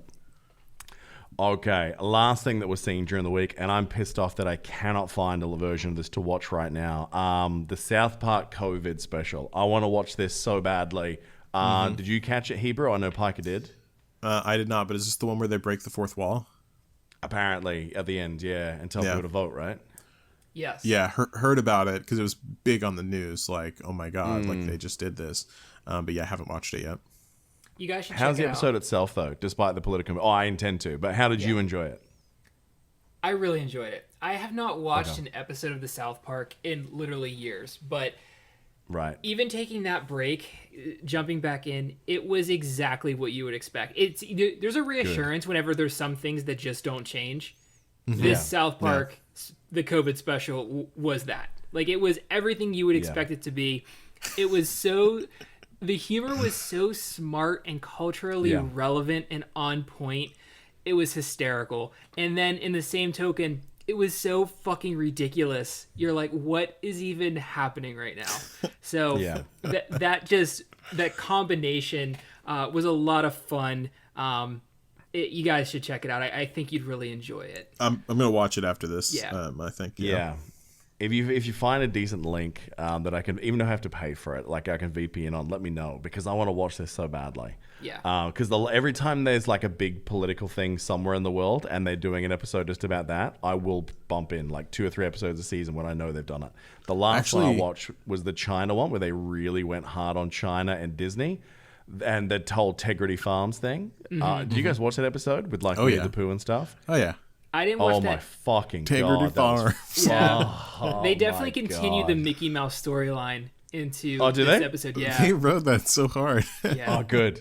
Oh, they went deep. Like, this is like, well, who the fuck's who's going to let Chinese people watch this with the CCP anyway? They just go, fuck it, let's just go hard. Yeah. It takes balls to do that in 2020, man. But I mean, that's the definition of those That's two. what South Park is. Absolutely. Yeah. Those two guys are the A heroes whole bunch the of world balls. The first 20 minutes, they brought it so hard. It was, the first cannot 20 wait. minutes were awesome. Yeah, it's just I know we kind those of guys. briefly mentioned this last episode, but yeah, it's just funny how there's just a few shows that just get passes on everything. Like you know, it's inevitable that they're going to talk about it, and people are just done arguing with it, so they just let them do it at this point. Oh, there's one thing. I don't want to spoil it for you guys, so I'm not going to get into specifics. Okay. But there is no other show that could have written and done what these guys did. Nobody else would A, have the balls big enough to do it, but B, get the free pass after the fact for having done it. Exactly. Yeah. Exactly. Well, the thing is, though, I mean, they had many years of not giving a fuck and had to ride those days of, saying to showrunners or saying to Comedy Central or whatever, no, this is the show. Trust me, it's going to work. Fuck off with your censorship. This is how it's going to roll. Like in Australia, it was banned. We weren't able to watch that show. And then it was like edited. I've told you guys the story of the video game before, that they completely edited the game for Australia in a way of saying fuck you, the Australian government, for censoring it in the first place. Oh, wow. Wow. If you haven't heard that story or you don't know what I'm talking about, Google changes to Stick of Truth for Australia. And it is fucking amazing. The levels that those two guys went to, they literally rewrote entire sections. Let me quickly retell the story. Okay. There's scenes in that movie in that game where Andy, what's his name? Randy, when you're on a spaceship, is getting anally probed by aliens. If you played it, you know that's right. Yeah, I remember that. That was considered too extreme for Australia at the time because we didn't have an R rating for video games back then. We were petitioning the government. I actually literally wrote to my local politician saying, "You guys are dicks. We have R-rated movies. Where's my R-rated games?" So they said it was too far. So they banned the entire game from Australia. So they turned around and said, okay, well, what would it take to let it go into Australia? They said, well, you have to cut those scenes. So what they did is they basically, whenever you got to one of those scenes that their census in Australia said it was too much, they cut to a picture of a koala climbing a tree with didgeridoo music playing in the background and wrote out in excruciatingly specific detail what you would be watching on the American version in a way that reading it that way felt Sounds way worse dirtier than what you seeing it. actually saw playing the game. And it was just so funny. And then little added jokes of basically, fuck the Australian government for doing this to you guys. The fact that they did that just for the Australian gaming community, which, let's face it, worldwide is a drop in the ocean with what it would have cost them to do this. Like, it would have cost them more money than they probably made back. I love them so much more from going to that level of effort just as a way of saying, eat my ass. It was so good. Yeah, they're like I one love of the few these guys. Yeah, they're like one of the few people that you wouldn't want to piss off because you know that they're just going to stick it to you one way or the other. I think if they love you, they're still going to do it. Like, they're still going to go, look, you're my best friend in the world, but what you just did was embarrassing and hilarious. I'm going to write 30 minutes about it. And I'm going to turn it around from concept to full-blown show in perfection in 6 days. Like, you cannot say those guys aren't geniuses. You just can't. 100%, I agree with you. Yeah. Yeah, man. So good. I need to check that out so bad. Yeah. All right, boys. Shall we get into the general nerdy news of the week? Let's do it. All right. There'll be no D23, the big Disney expo that they normally run every year, this year or next year, as a matter of fact. They're not going to be having that run back until 2022, which means that I guess they're just going to launch trailers whenever they're ready, rather than waiting for the big event. Because D23... last time, I think it was like every big trailer for everything they had in the pipeline. and parading celebrity after celebrity, and announcing Angelina Jolie's in the cast of Eternals now, and then bringing her back because then she's also in Maleficent. Like all these things. Like it was such a massive event, and now it's just gone completely because of COVID. And saying, look, next year's probably not looking great. Let's just hedge our bets, and we'll say 2022 is when it comes back. Yeah. And that obviously combines with the news, not so much nerdy, but obviously linked to the Disney story. We're seeing 28,000 Disneyland employees being let go in the US this week. Mm-hmm. Have you guys ever been to Disneyland in the US? Yeah. Of course. Yeah. Of course, he says. Of course. What is it like? Because I've heard, like, obviously in the shows, it's built up as like every kid's dream is to go to Disneyland, and every parent's nightmare is to go to Disneyland. Because aren't the lines like insane? Yes.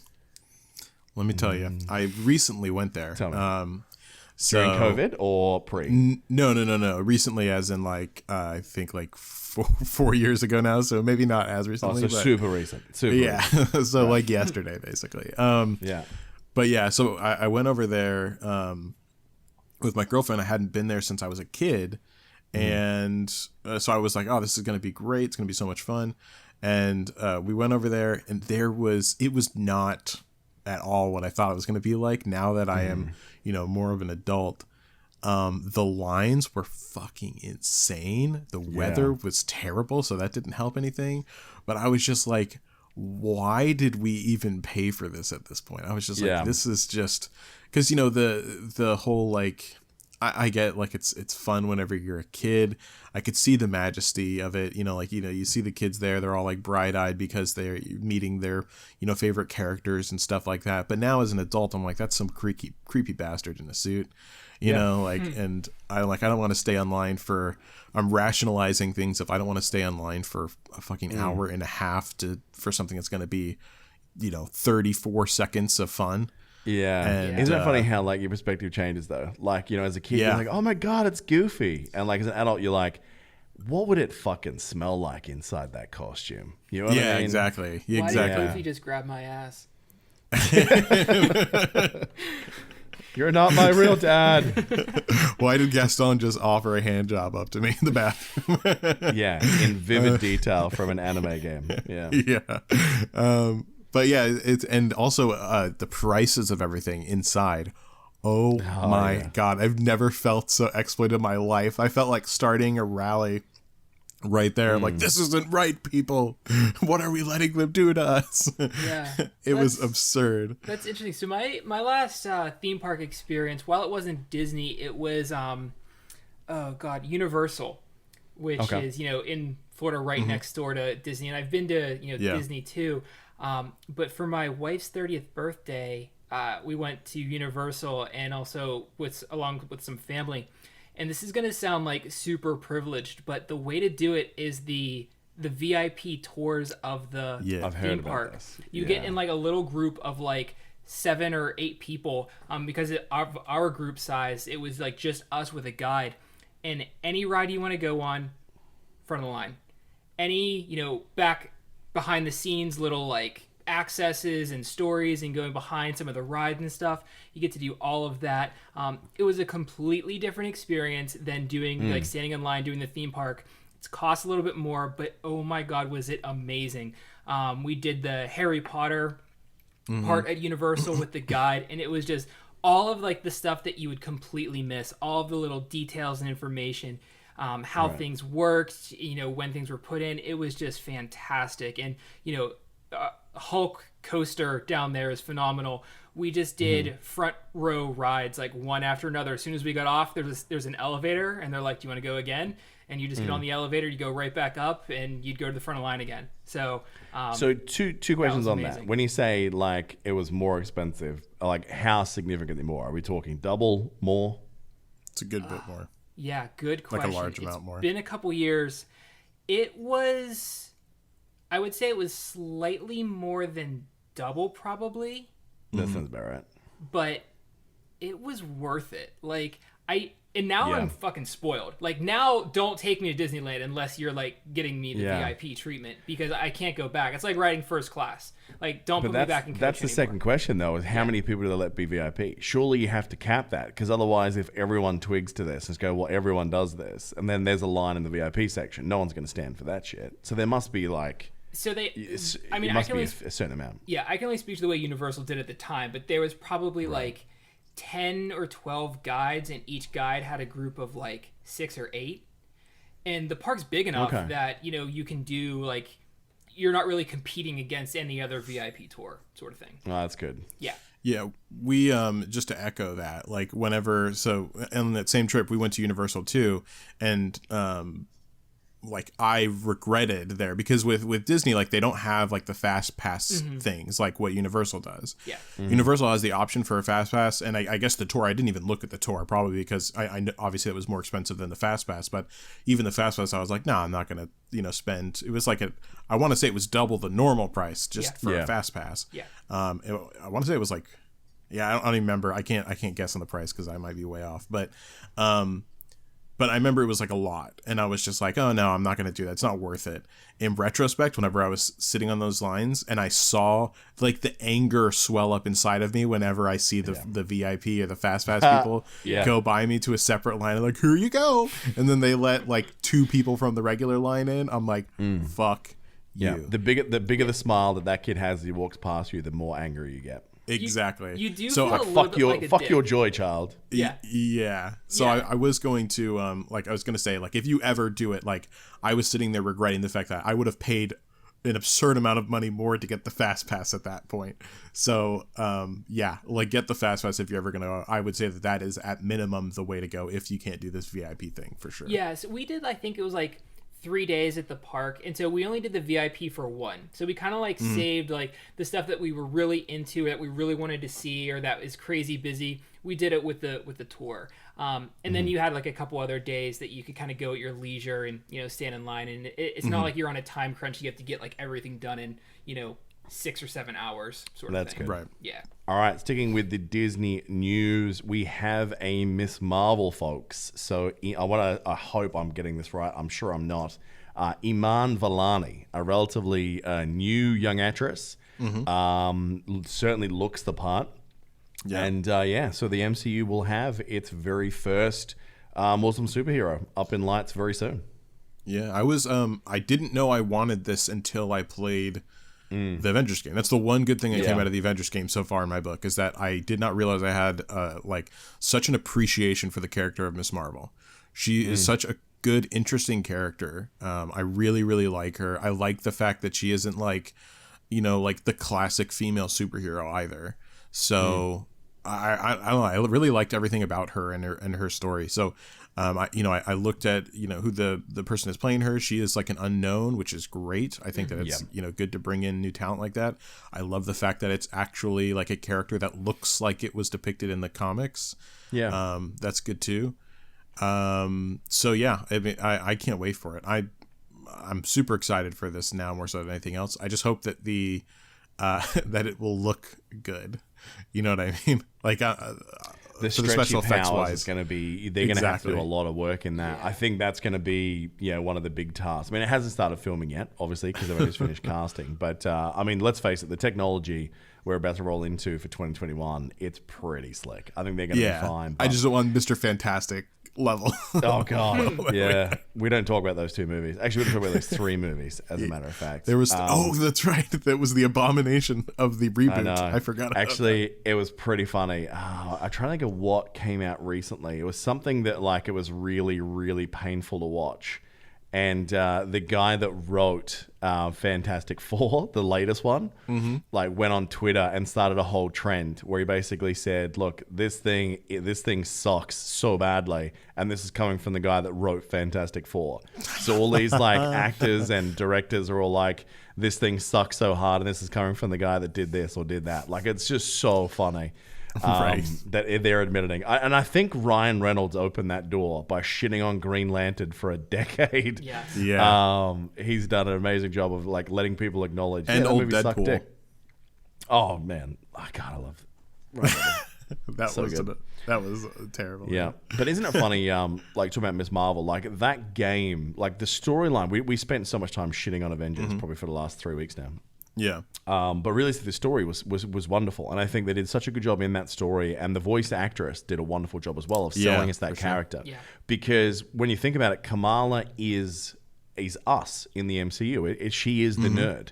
She's the one going. She's the fangirl. Do you see that? That's Iron Man. Is he looking at me? Like, you would be that person if you were there. If you got superpowers and wandered into Avengers Tower, and then randomly Tony Stark just walks in casually like, oh my God. And no one else is freaking out. But you're like, dude, that's Iron Man. Like, yeah, we work with Tony. He's a dick. Like, no, but seriously, that's Iron Man. Do you know who that is? That would be us. And I think that there's something so endearing about that. And I think they did a wonderful job in Avengers. And I have no doubt that they're going to take that to the extremes in the MCU. So I'm really looking forward to that show now. Same. Mm-hmm. Yeah, it just resonates so well with everyone, I think. Especially right now in these times. I think it's important to have that. Yeah. And the good news is when that comes out, we might actually be able to watch these shows together, boys, because we now have the new Disney Plus group watch feature about to roll out over the next couple of weeks in North America, New Zealand, and a couple of other countries. Look at you with your segues. Hey, Well I'm done. on fire today. Yeah, the funny thing is, like, you guys are reading the show notes if you're on our Patreon, so you can tell this is not in order. This is literally me going, how can I weave this together? Yeah, exactly. So yeah, group watch is good. Like obviously the watch party seems to be working quite well for Amazon. You can grab up to 80 of your buddies. Oh, sorry, 6 for this one. That's Amazon. But for the group watch in Disney, up to 6 of your friends, you can sit down, watch the show together through a group watch feature. And they've put in an emoji system. This is interesting. So while you're watching the show, there's no way to chat with your friends or anything yet. They're looking at putting a chat feature in possibly next year if it's successful. But when something happens, like let's say we were watching The Boys together. I know that's Amazon, not Disney. But as an example, like when that moment happened, like we would just be all doing the shocked O face. You know what I mean? Like there's something quite fun about that where you can just be like, showing stuff or, like when someone's like bragging, you can just throw out like an eggplant or something. I think there's something quite fun about that. Yeah, in the world where we're currently at, where, you can't be there to dig on your friends whenever you need to when you're watching a movie together. Yeah, that needs to be there. Yeah. Yeah, absolutely. So that's nice. I mean, I like the idea of this, especially because now, we're building this A&R community of fellow nerds who, love the same stuff that we do or like to argue about it because we think we're right on one of our favorite topic, whatever. This is great because it means that very soon, like, we're going to be able to say, okay, who's got Amazon Prime? We've got like 6 spots left. Who wants to come and watch The Boys with us this week? Like, I can't wait till we get to watch shit with our fans very soon. It's going to be cool. Actually, no, fans is a bad word. Let's say community. I hate the term fan. Yeah. It puts us as like an elitist group or something. We're not. That's weird. We're 100% not that. Not Anyone at that all. watched the We're first, the opposite. Anyone that watched the video version of this for the first 20 minutes that lead up to this, no, that's definitely not the case. Yeah. Exactly. All right, let's pivot to DC real quick. This was weird. Jamie Foxx is going to be back as Electro. Yeah. Did you see that? I don't know how that happened. It happened though. I know. I just don't understand it. It was a weird move because I thought he was terrible in the role. So, Well, I mean, I'm not sure if it was just the writing that was. I mean, like the writing for that movie was poor, no matter what. But I don't know if I don't know if he would have done better, like changed my opinion of him in that character, even if it had a better script. I just didn't like him in that character for some reason. The way they wrote that version of Electro, though, kind of sucked. I think they pigeonholed him into a box that even Jamie Foxx couldn't break out. He's really a charismatic good as fuck guy. He really is a good actor. So, yeah, I agree. So have you seen the running fan theory on this? I've not. So this is MCU casting too. This isn't Sony, is my understanding. Yeah. Mm-hmm. So we know that multiverse is in the tagline for Doctor Strange's movie. Mm-hmm. Mm-hmm. It's been very strongly hinted at the fact that we have alternate realities being in the WandaVision series. Right. The theory is this may actually be the Jamie Foxx same character from that movie as a way of saying there are other Spider-Men. In other words, there's a suggestion that there may not be a revisioning of this. It may be a continuation. The exact one. And it may mean that, So the theory is what they might do is that the Sinister Six may assemble but they're not all necessarily from this New York. So that leads to the thing, okay, which Norman Osborn are we going to get? Are we going to get the Green Goblin that is the high-tech guy in the glider? Or are we going to get the Norman Osborn that through a mutation is now, a demonic goblin all the time, like we were playing in Strike Force? Yeah. So, and then obviously it's like, well, okay, does this mean that the next step from that is a live-action Spider-Verse movie? Where I'm like, I like the idea, but that movie's pretty perfect as it is. Yeah. I think I prefer more of that. Yeah. It's an interesting opportunity. And I think more of this multiverse dancing stuff in the MCU is a cool idea. Because if you can have different versions of the same hero or villain, it means that you can have a payoff at the end of a movie where you kill someone off, but then have a continuation of that character's storyline so they're not completely gone. Like, getting an alternate universe Thanos, who's maybe, 10% less a dick. He's willing to work with the Avengers a little bit more. You just don't know. There's so many different cool things you could do with it. But if that's the way they're going to assemble the Sinister Six, because we know that Sony wants this to happen. We know that they want there to be a Sinister Six movie. It's just going to be a question of who the six are in this particular case. So we know Keaton as Vulture. I'm going to watch it just for that. Yep. Because I love Michael Keaton and I loved him as Vulture. Scorpion we've already seen. We don't know if he's going to be one of the six, but we did see him in the Homecoming movie. That's it at this stage, I think. Yeah. Oh, Shocker is around, but I don't know if he'll make it into Sinister. Oh yeah, that's right, because he was in that. Like, well, I think he was in it twice, right? Like he was, yeah. Yeah, and then Rhino was there, right? Rhino was in the second Garfield movie, but I don't think he was in MCU or the new Sonyverse. Yeah, I don't think so. No, he was. He was in Rhino. Oh, yeah, he was on the one with the first Spider-Man movie. No, we're talking about just in Sonyverse, not the Andrew Garfield ones or Holland. Tobey Maguire. None of those, yeah. So no, I was talking about just in the Holland ones. In the Holland ones, we've only seen so far. We've seen Shocker, or we've seen two versions of Shocker. We've seen Vulture and we've seen Scorpion. They're the only three we've seen. Oh, I thought there was like a scene at the end where it was what's his face as Rhino. Was that not the Holland one? Who was Rhino? Kind of short guy, big actor. That I know that's not descriptive enough. I have no idea what you're talking about. Why don't you Google it? I'm going to Google it and I'll let you know. Yeah. Hold on a second. I'm curious to see what you're talking about because I know that there's a Scorpion reveal and we know that there's Carnage at the end of Venom because that's Woody Harrelson, which was the weirdest casting choice for Carnage I've ever seen. Because like it's the opposite of a Woody Harrelson character, and maybe that's the lean in. I don't know. But staying with DC, while Paul Giamatti. What as Rhino? Yeah, he played Rhino. You have to send me this link because that makes no sense. Yeah, Spider-Man versus Rhino. Send me the link. I want to read this. Okay, it's like a clip, but I just realized I said pivot to DC, but then it was the MCU. That's my bad there. But in DC, Batwoman has had some more casting in the TV series. Did you guys see the costume for that Javisha Leslie? The new Batwoman that's replacing Ruby Rose. I tried to find it. I couldn't find it. I saw a quick picture of it. Yeah, I hated the costume setup for Ruby Rose anyway.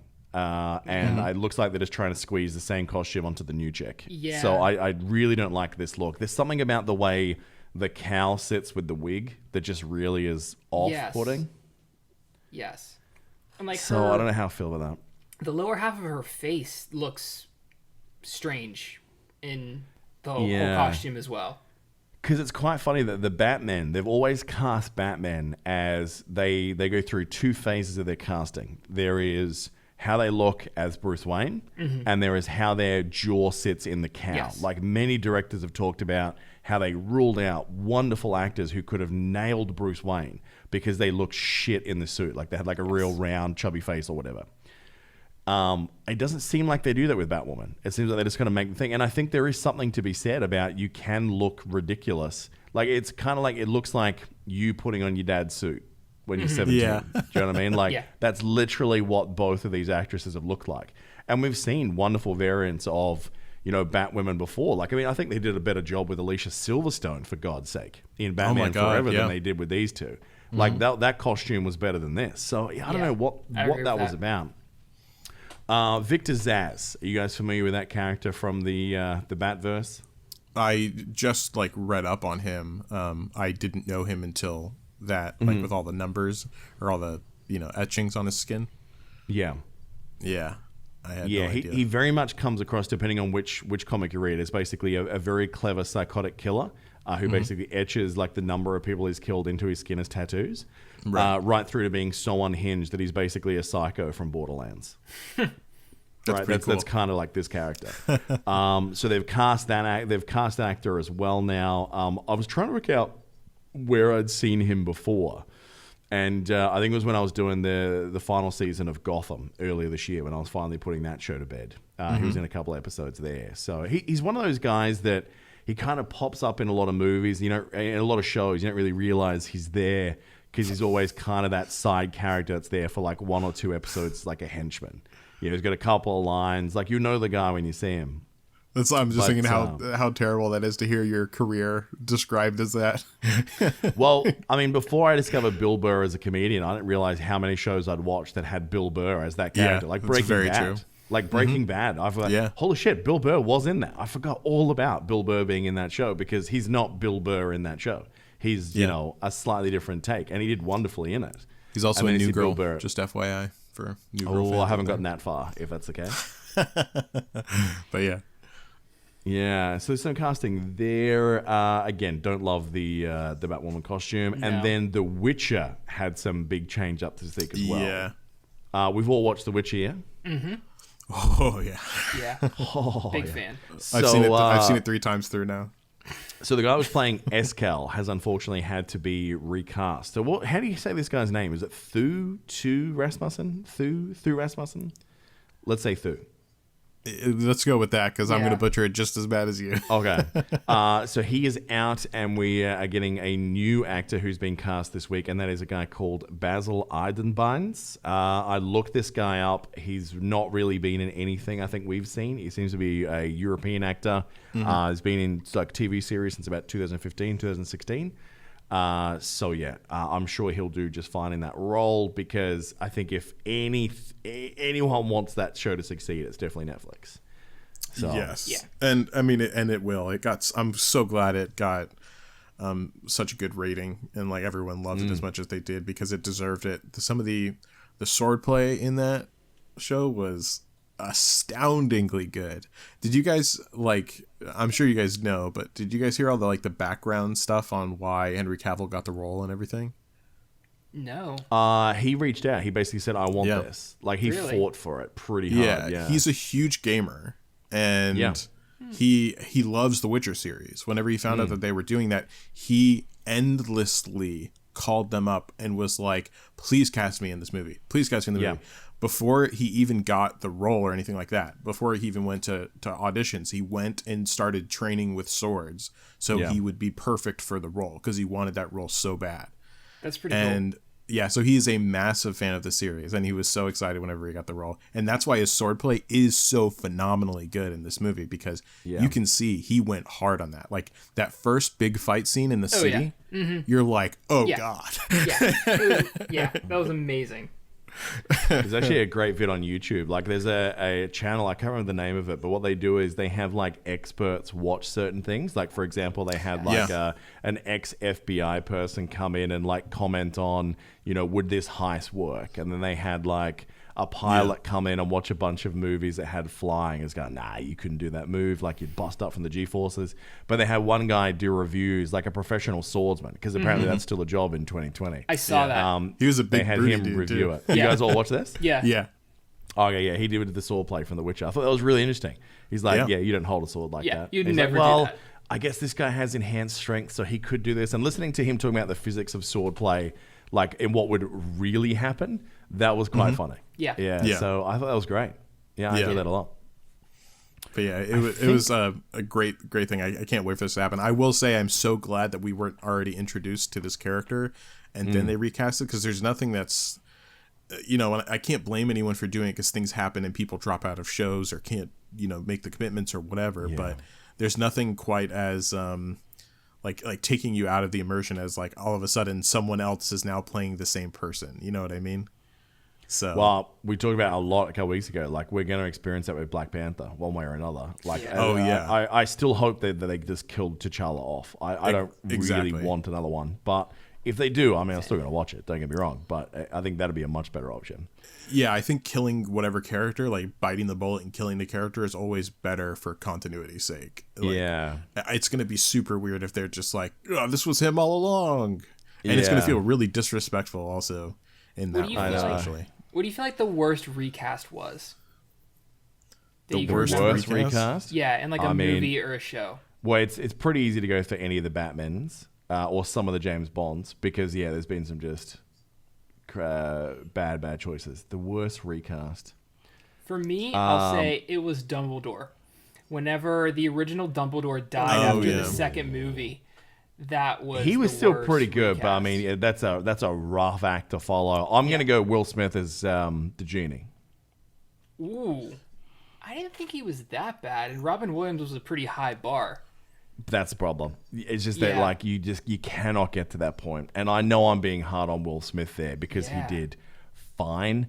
But in saying that, like, I've seen Will Smith be Will Smith in real life. He's much more like the genie in an interview on Graham Norton than he was in that movie. That's a fair call. He is so more random and charismatic and dynamic, and he's busting out. He's got his big laugh, and none of that was in there. Yeah. Like, it was always like, he always had that Will Smith swag. You know how Will Smith has that movie swag that he's had since Independence Day? It's like, that's what I call a close encounter. Like, he had that attitude as the genie, but that's not the genie. The genie is silly. Yeah. He's crazy. He's spontaneous, and there's more Will Smith when he's on his big Will Smith tear. Like, listening to interviews with him and Margot Robbie after their two movies together, like they had that back and forth kind of quick, dynamic, fun, silly. Where was that? It wasn't there.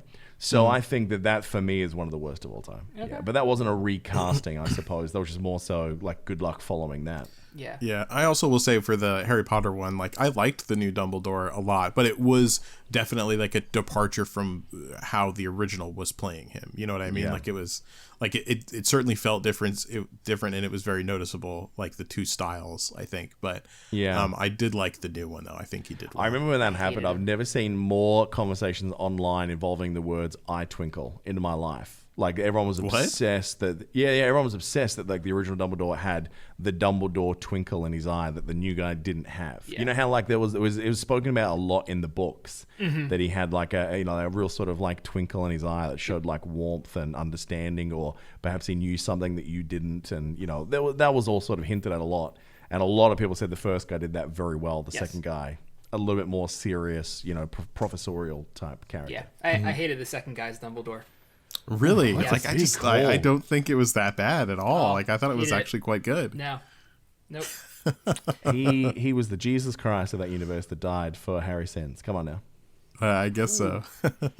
But yeah, other than that, I can't think of any right now. Obviously, there's tons, but I just for some reason I can't think of other good ones. And a very good segue subtle as well. Replacements. Yeah, a very good segue in the sense that we're going from like video games and things like that have been finally done justice to the source material. Going the news that there will be, as a matter of fact, a Tomb Raider 2 movie. Do you guys watch that new one with Alicia Vijay? I can't remember her last name. I did not. No. I couldn't bring myself to do it. Like, you don't need to. The game is so much better. Exactly. The Tomb Raider reboot, so good. Yeah. But the movie, not so much. Exactly. And that was the thing. Like, even the Angelina Jolie ones weren't any better. Like, I didn't like those ones either. Well, with the Angelina Jolie version, I mean, that was before she went like the super lean. She had a little bit of cushion. And there was two very different reasons everyone was watching that version of Tomb Raider. Let's be real, and the same reason that people played the OG Tomb Raider games. Yes, but that's the problem. She was boxy in the old games, but or triangles, boxy boobs, or triangular boobs, yeah. So looks like 2022 and being directed by Ben Wheatley. So it looks like they've got an outline. They probably would have started filming by now, but COVID got in the way. So. I don't think that's what I'm amped for. I think I much prefer another Tomb Raider game with the level of story development they've had rather than a movie at this point. Same. Yeah, I agree with that. All right, boys, ready for some gaming news? So let's do it. You guys know how much I love loot boxes, right? You love favorite- loot boxes. Favorite thing in the world. God, why are they not dead yet? Seriously, this is the year to kill them off while everything else is dying anyway. FIFA 21. The FIFA series is actually the reason that in Europe, because soccer is such a massive thing, that loot boxes came to the forefront of governmental attention. Because they were the biggest video games usually over there as well. FIFA games were just massive. Every year they'd sell out. And they were one of the worst when it came to loot boxes. Like you buy the packs of cards, maybe you get Ronaldo, maybe you don't, right? The loot odds were very, very terrible. It was the reason that they put in legislation that you had to declare what the odds were for opening a pack, like in many of the stores. And it was also one of the places cited as the reasons for the very strict loot box laws that were enforced last year in Belgium, for example, and the Netherlands as well. So FIFA was one of the things that really brought how fucked up loot boxes can be in general. Now, it's been a while since EA's been in the news as the asshole of the week. It looks like they missed the attention and they've gone, hey guys, hold my beer. We need to reestablish ourselves as the biggest pricks in the industry, right? Mm-hmm. In children's magazines that do toy reviews, EA has bought ad space over the last month as a way of not only showing the FIFA game, but a very clear step-by-step process of basically how to buy loot boxes. They've been advertising loot boxes to a magazine aimed at kids under the age of fucking 12. Yeah. Right. That is... This shit absurd. needs to stop, man. Like, at the very fucking least. Like, I know some people say, yeah, loot boxes bring a dynamic of fun and surprisability, and those people are marketing for those companies, right? Yeah. Mm-hmm. But, I want to see them gone completely, because let's just let video games be video games again. And I understand companies need to make money, whatever. But kids shouldn't be exposed to this shit. Like, it's raw gambling at its finest. And the fact that we need to constantly rebrand it as it's surprise mechanics or whatever the fuck. Dude, the move is not cool. Yeah, and that's the thing.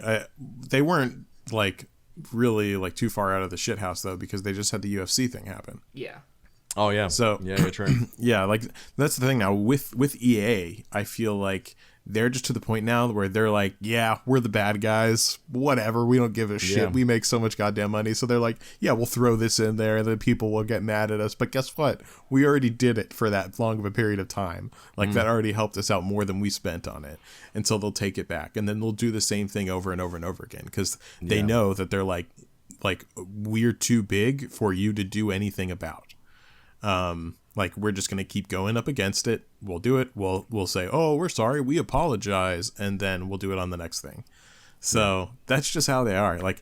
I don't think there's any way to stop it until government regulation steps in. Even then, I'm sure that they're going to try to side skirt it somehow. But this is probably the most obviously despicable they've been, for sure. Yeah. Because that's just fucking programming children to, go find mommy's credit card and spend to go get the things you want. Yeah. I mean, this totally showcases how the argument that these companies can police themselves when it comes to loot boxes, how utterly ridiculous and idiotic that line of thinking is. Yep. I mean, they just continue to push the line and push the line. And, I mean, it's to the point now where government regulation has to come in because these companies are incapable of helping themselves. Yeah, And none of us want that because we know the Yeah. government's going to fuck it up. Because the Exactly. same governments are telling us that, hey, man, it is not the, 500 billion guns that we have in this country that's the problem. It's because video games teach people to shoot things. It's like, Yeah. are you fucking stupid? And even though that's been debunked by Yeah. the people that do the psychological research, that is not the case. It's still messaging by people who, have never touched a video game in their lifetime. So fucking out of touch. So we know that regulation is going to go probably either too far or not be enough, and it's probably going to cancel the wrong thing. What's the bet they allow them to make more money, and now every game has to have loot boxes or something. Right. The first wave Yeah. of legislation is going to be fucking terrible. Yeah. We don't want it, but what else do you do now? Because the companies aren't going to police themselves. They've found the license to print money, and they're doing Yeah. it. And unfortunately, a gaming sector has embraced it. I said this last week. I do hope that the rise of Game Pass and these subscription-based services again is finally the industry pivoting away, because we are seeing more games this year with less loot boxes, more value built in. And I hope that that's because people have been saying, look, I'm not going to keep buying games like this if you keep doing it. So, yeah, I hope we do. And look, if you are in the UK as well, you still have a couple of weeks left. You may have seen from your government, you have the opportunity now through the department, I think it's media, sport, and something else, to basically write in and say how you feel about loot boxes for the upcoming review of legislation in regards to loot boxes and gambling. So you may have an opportunity to get rid of it. We know the UK government wants to see that one gone. And because they don't have gaming companies really in the UK, most of them are European, they don't really have a tax horse in the race. So this could be good for you guys as well. Yeah, I still think like when it's all said and done, like my opinion, I'm just going to quickly state my opinion on loot boxes. Sure. I genuinely don't have a problem with the concept of loot boxes as long as they are brought in a way where it's not gameplay impactful. So like as long as it's cosmetics, I think that that's fine. And I also think that it should 100% be turned off by like it comes defaulted as turned off, and you have to be over, X age in order to enable them. And that way you don't give, like, because people are like, well, you could just turn them off and keep loot boxes. But the problem is at that point, then you can have like a situation where, people are now being held back and can't be up at the same point, progression wise or competitive wise. But with this, if you just make it all cosmetics, that stuff doesn't matter. You can disable it for children under, or it should default that way. And then you can enable it if you're older. I think that that's the only fair way to do it. And I think that that is okay. But if it does take getting rid of loot boxes to stop the plaguing of children with gambling issues, then I would be willing to bite that bullet. Well, and vulnerable adults too. Like, let's not forget about that. There are some people who are just wired in a way that if you teach them how to gamble, they can't stop, right? And that is that's the thing. True, but that's still the minority, and I don't think it's a like too good of idea to ever like dictate wide rule to a minority of people. But it's. Or in so most I'm going to cases, argue because we've that. seen so many people just from Marvel Strike Force fall prey to this. How many people do you know now from our sphere that we've talked to who have, had to fess up to their wife and they nearly got divorced, or like they've had to go to a company to basically help them pay off massive credit card debts? Like, we've seen this with everyday dudes who just didn't realize how much that they were spending or gaming because of the way that these games are designed to hide from you. But the other thing as well is, like, if loot boxes stay, they don't need to have all the manipulation that they do right now. Like, they're designed so that bright colors go off, loud music, blah, blah, blah, as a way of hooking you. And then when you go to a casino or something, you're going to hear those same noises. You're going to see those same light patterns that are designed to just hit that dopamine in the back of your brain and say, this is a good thing, you should do this. And when you already have that link from gaming, it means you're more likely to fuck up at a casino when you're inebriated. So it doesn't need to be there. Like, if you just want to have at the end of a mission, you get random rewards like video games used to have for a very long time, fine. But don't do it on the big fanfare and song and dance. Like, even in Genshin, like, they've got like a whole like 8-second animation of, meteors coming out of the sky, and you're like, oh, please turn orange, Right. All that sort I of still thing think, can go.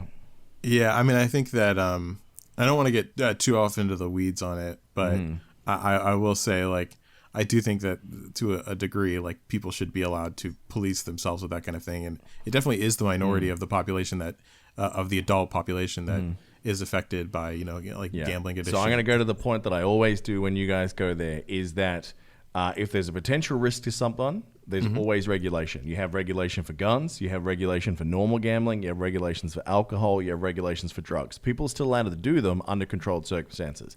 Why don't we have that for this particular kind of gambling? That's my point. I would make the point of, like, if you look at like fast food, like, I mean, can that be addictive? Absolutely. Yeah. Is that advertising? It's like ridiculous advertising for. But they've been forced to rein that in. They've been forced that they can't make false claims anymore. Like, you can't say, that this particular type of McChicken is going to help you lose weight. Anyway, let's not go off in the weeds on that. That's important politics waiting to happen. But I hate these things. I think they're terrible. Awesome things, though. Godfall. Do you guys watch this trailer? Yeah. Yeah. That trailer was slick. It was an amazing trailer. I'm glad that I saw that, it was a story trailer. You guys are talking about the story trailer one, right? That's right. Yeah, the gameplay footage is real hard to come by right now. There's only a few bits and pieces, but even that looks pretty good. Yeah. The gameplay trailers do look really good. The combat looks interesting. They've claimed that it's a really, really dynamic, intricate combat system, which is cool. But yeah, the story, cinematic one that they just released, yeah, that one looks really good, and I'm excited to play it. I finally, now that we have a glimpse of what the story's going to be, it looks like there's an actual reason to want to play these characters kind of thing. So yeah. And the fact it's a PS5 launch title as well, like the fact that we do have a brand new game that's built for the next gen almost here, that in itself is very exciting. I didn't realize it was built for the next gen, but now having seen that trailer, that makes complete sense. The two thoughts I had watching that trailer, the first is this is visually stunning, and the second is I need someone to explain this to me like I'm a 4-year-old. Because I had no idea what type of game it was. Yeah, okay. That's fair.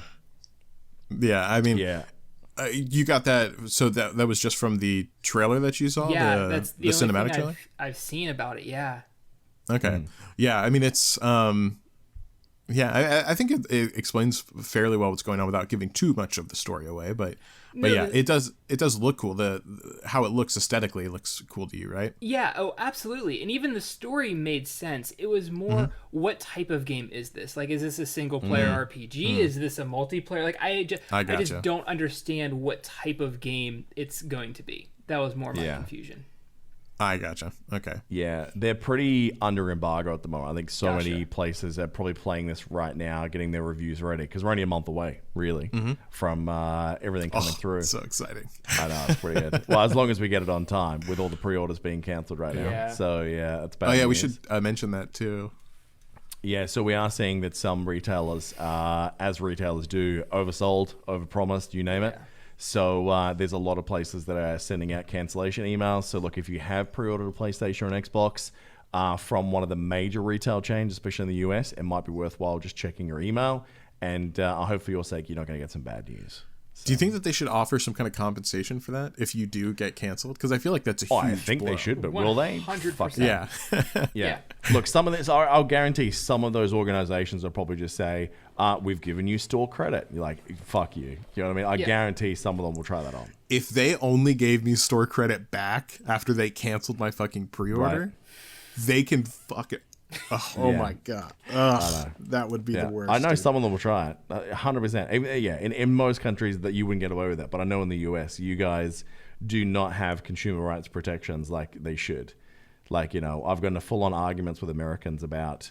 I've gone in on a company because but that's not how they advertised it. They advertised it as something completely different. How are you not furious about this? Oh, that's just what advertising companies do. You're an idiot if you believe it. It's like, I'm sorry, what? In Australia, you do that. Like, you can sue the company for misrepresenting a product because it doesn't do what you said it was going to do. So, right. I'll be interested to see how they do it. But I'm assuming full refunds for anyone with any sense would go that way. All right. Game Pass is always growing. I'm obsessed with it. You hear me just jizz all over this on a weekly basis with how good Game Pass is.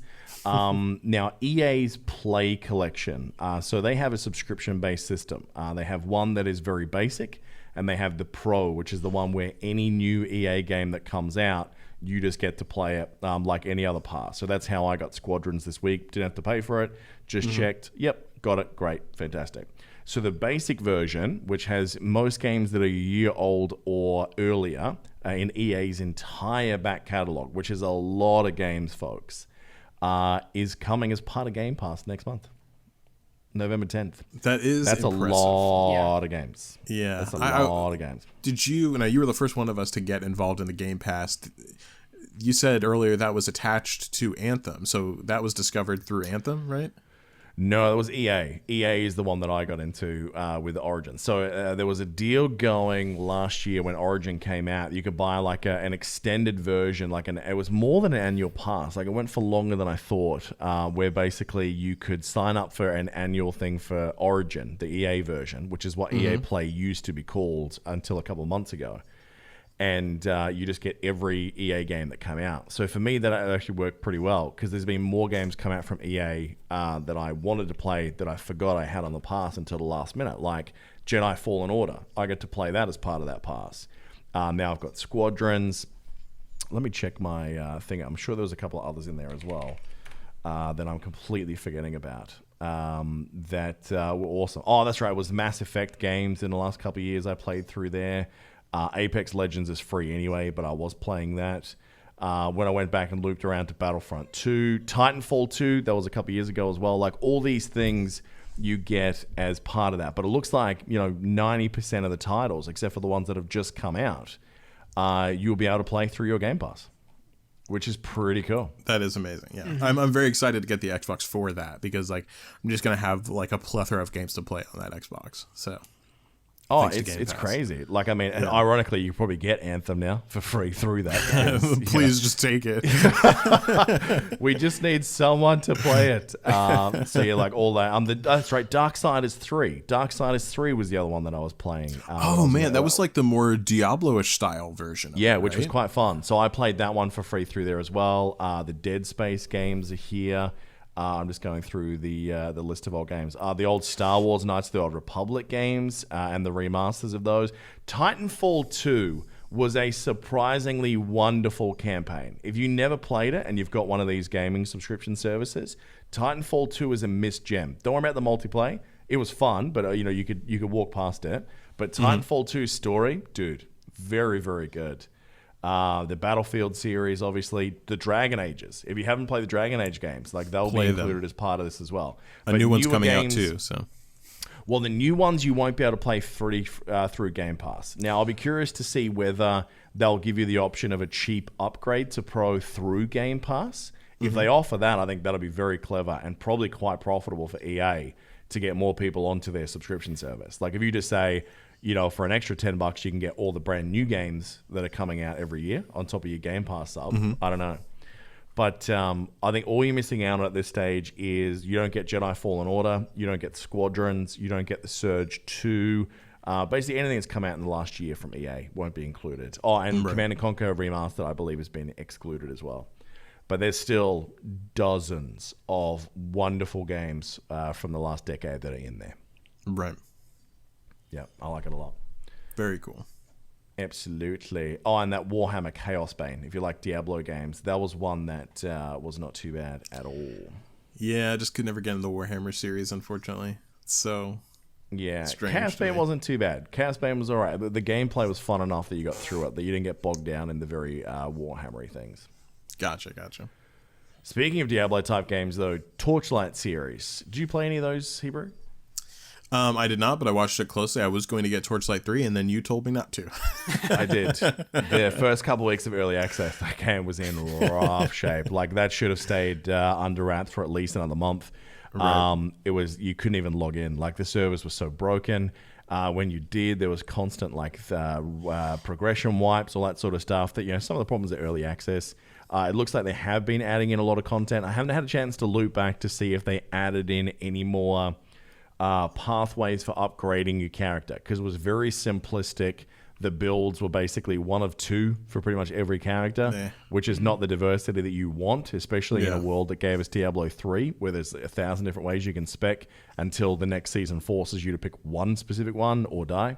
I already own it because I went early, and again, regret it. I need to stop doing that. But I'm sure that game's going to be very, very playable. I think the MMO component that they sort of ditched in favor of going for a more traditional Torchlight 3, I'm curious to see what they paint as multiplayer endgame here. Because what they had in mind was wonderful in concept with raids and open world PvP and that sort of thing. And then when they binned Torchlight Online for Torchlight 3, I hope that they bring some of that. What is it that's going to keep us going back to Torchlight 3? Is there a seasonal type element like Diablo 3? I don't know. Yeah, it always is annoying to me that I think the best raids that I've ever seen done are the ones in Destiny, at least for console. I love those raid styles that they have there. I don't understand why it seems impossible for any other game to try to do that, replicate it. Yeah, that style of isometric, Diablo clone with raids where you've got a bunch of different characters, upwards of 8 or whatever, on one screen. It seems like it'd be way easier to do in that kind of game that would be in Destiny. Because like introducing like puzzle jumping, you need to stand here, you need to stand there, you need to missile this point while I'm missiling this point. You know, all that sort of stuff, you wouldn't think it'd work for a shooter, but it worked really well. It's something that it seems logical. And the last game I remember really having a good tilt at making raids an endgame thing in that kind of format was actually Marvel Heroes Online, the Diablo clone, which was universally loved. And it took Gazillion a real effort concertedly to fuck that game into the ground by bad choices at the top. So that's the last game I remember that tried to do that, really. Everything else is sort of some poor, PvP, which always feels bad because of the randomized nature of the loot in those games. Right. But the one that's doing it surprisingly well at the moment is actually Borderlands 3. Borderlands 3, like their post-game content has been really good. The additions they've made, they got a brand new game mode coming pretty soon, if you're into that sort of thing, called Arms Race, which details are minimal at this point, but evolving to look like it could be a really, really fun reimagining of a different way to play Borderlands 3. And that game's just stupid fun anyway. So yeah, of course. That game is hilariously fun. I've heard a lot of great things about it. Yeah, I just never I didn't end up finishing it out, so I never got to the end game content. So is it actually kind of more of a Destiny experience for the end game? Yes and no. So I played the end game before the DLCs, and I haven't been back since. But mainly because these games always do this, that they have a couple of big content releases, and there's always one that I go, okay, this is the one that's going to get me back in. And then they'll have a bundle that it's pay your $10-15 for the X pack we're releasing now, and we'll give you all the other ones for $2. I know that's going to happen on Black Friday or something like that soon. So when it does, I'll definitely probably pick up the DLC and go from there. Yeah, fair enough. For sure. But speaking of raids, one of the ones that did do raids right and wrong, depending on which patch we're talking about, World of Warcraft is still a thing somehow. Same engine in 2020. What the fuck? I really want to see that game with a brand new engine. Keep everything the same, but just make it in 2020 graphics. I think you could get another 2 decades out of it if you did it. Yeah, and bring in new players as well. Yeah, I think so. But the thing is, I know why they've done it this way is because they want to keep the PC specifications low to keep people engaged. But I'm saying Genshin Impact has shown you could probably play a version of WoW on mobile.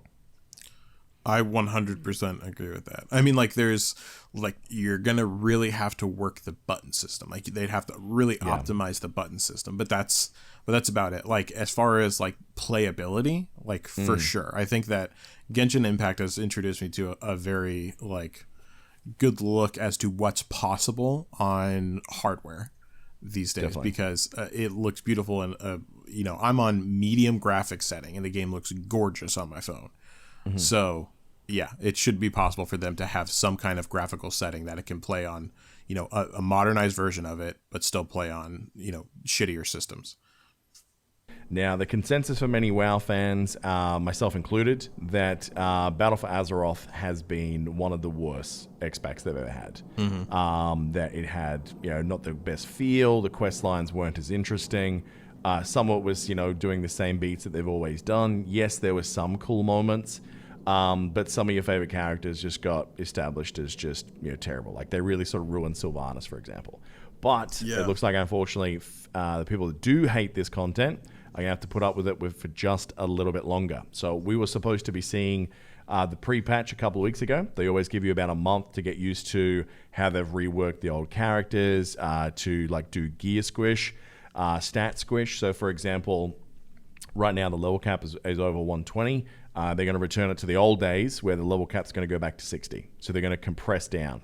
And it's a really weird scaling. So it's if you have a character at max level currently, they'll go to level 50 now. You won't actually get maxed. So then the maxing of levels will happen in the next expansion. But then if you're above if you're at 100, it's put you at level 44 or something. It's really, really odd.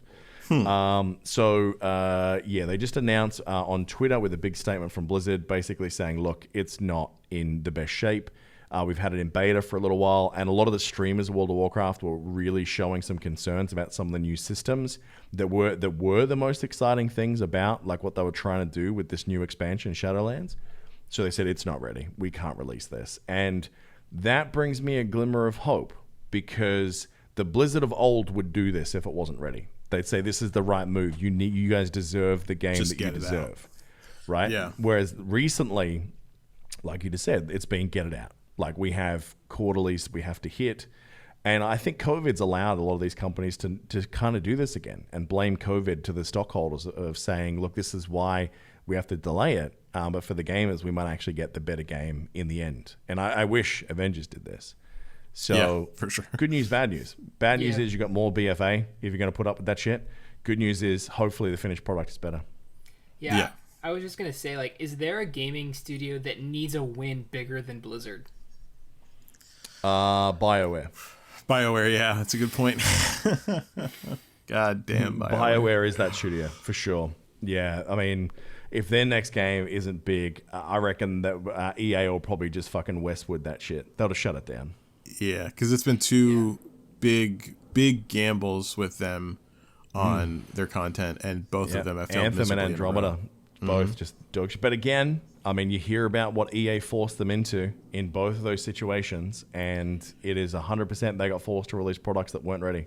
But like, you know, I guess part of the problem is that, like, at the same time, like, whenever I was watching a whole bunch of the Anthem videos, like, leading up to it, and, like, you know, developer insights and stuff like that, like, they had said, like, oh, it was because we're being, like, you know, like, being pressed by EA and stuff. And they said it a lot, you know, more nicely than that, because they had to choose their words wisely. But they were adamant that this was the game, though. Like Anthem is set up for success and blah, blah, blah. And, you know, they've had, you know, full control over it and all that kind of stuff. And then it came out like it was. So that made me not trust BioWare a lot as well. I'm not sure if they were just saying that in front of the cameras and they didn't actually mean it behind the stages. It's more EA than BioWare now. Let's just be real. It's exactly. That's what it feels like. The name is is not what it was. Now it's basically we take each game objectively. Yeah.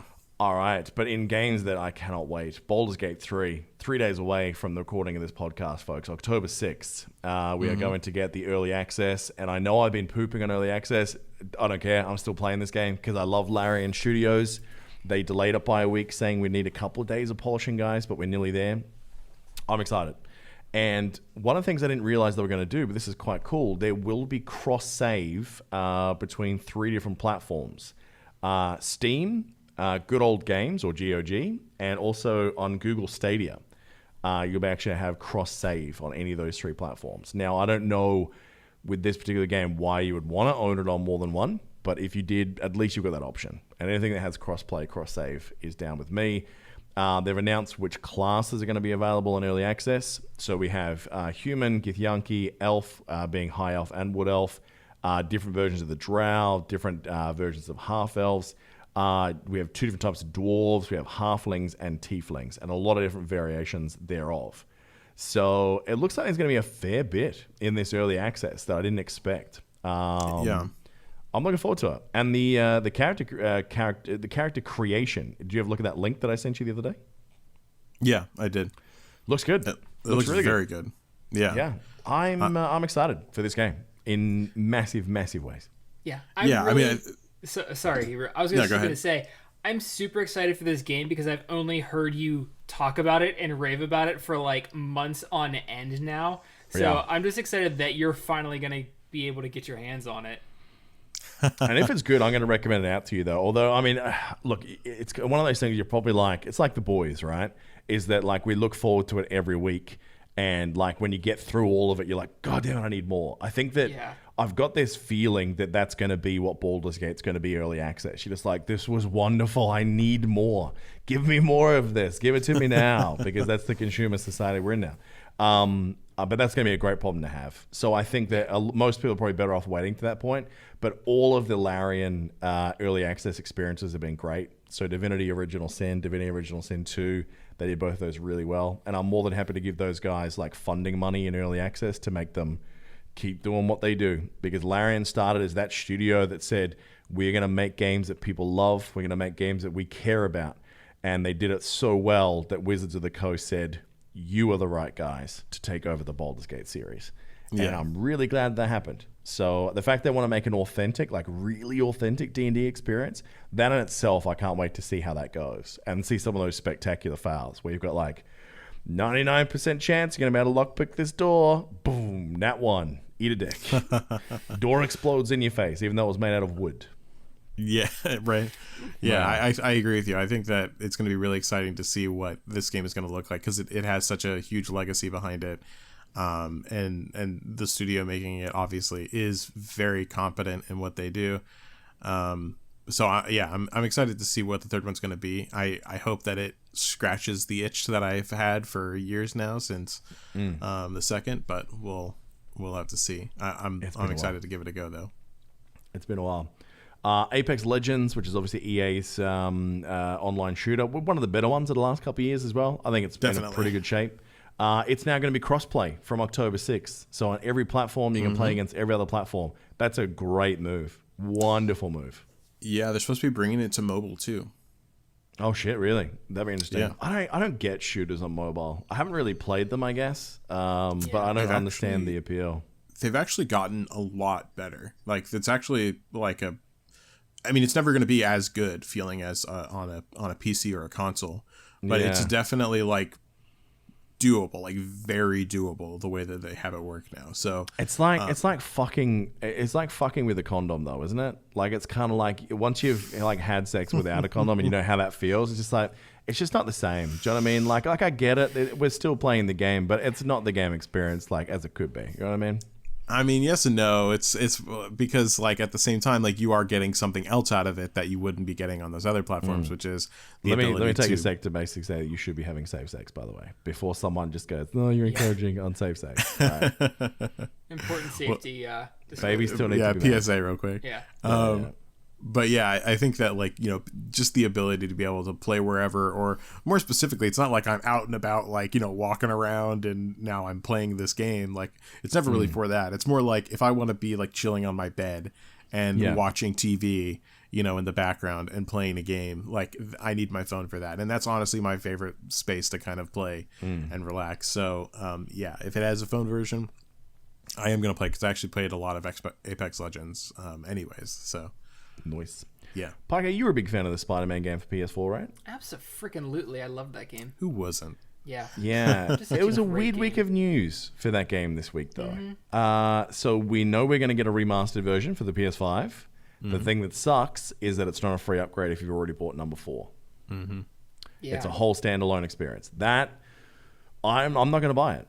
Because like I think the graphics will look amazing. That's an incredible, incredible game. But I don't see the need to buy a whole new copy of it for some sexier puddles. Yeah. The puddles that were promised me originally in the very first trailer for that game. Yeah, and plus we have the new Miles Morales game coming out. So exactly. But not only that, in this remaster, they have got a different actor. And they've re-mocapped this new actor and the old guy is out. It's so strange. Why? It's I have zero I guess idea. probably because they couldn't get him for new content they were putting in or something. Is there new content? That's what I cannot find in the news. It's so wishy-washy about like what's been added into this remaster. Like obviously, you know, you're going to get a lot of the skins and whatnot unlocked. Apparently, there's going to be some new skins and, you know, better animations, all that sort of, you know, stuff that you would expect in a graphical remaster. But yeah, I mean, if there's new story content, like if they put out an extra couple of pieces of DLC, that might get me to buy it because the DLC for that game was great. But I don't know. It's a weird series of events with that game. It seems strange to do a whole remaster just for even the prospect of a couple extra DLCs. Yeah, I don't understand. I'm not sure what the move is there. Yeah, it seems like you could have, like, because I imagine mocapping is not A, easy, or B, cheap. No. Yeah. Yep. Good times. Now, we didn't get enough of him from Bill and Ted, but Keanu is back, ladies and gents, in the trailers for nerds this week. So November 19, obviously Cyberpunk 2077. The countdown has never been closer.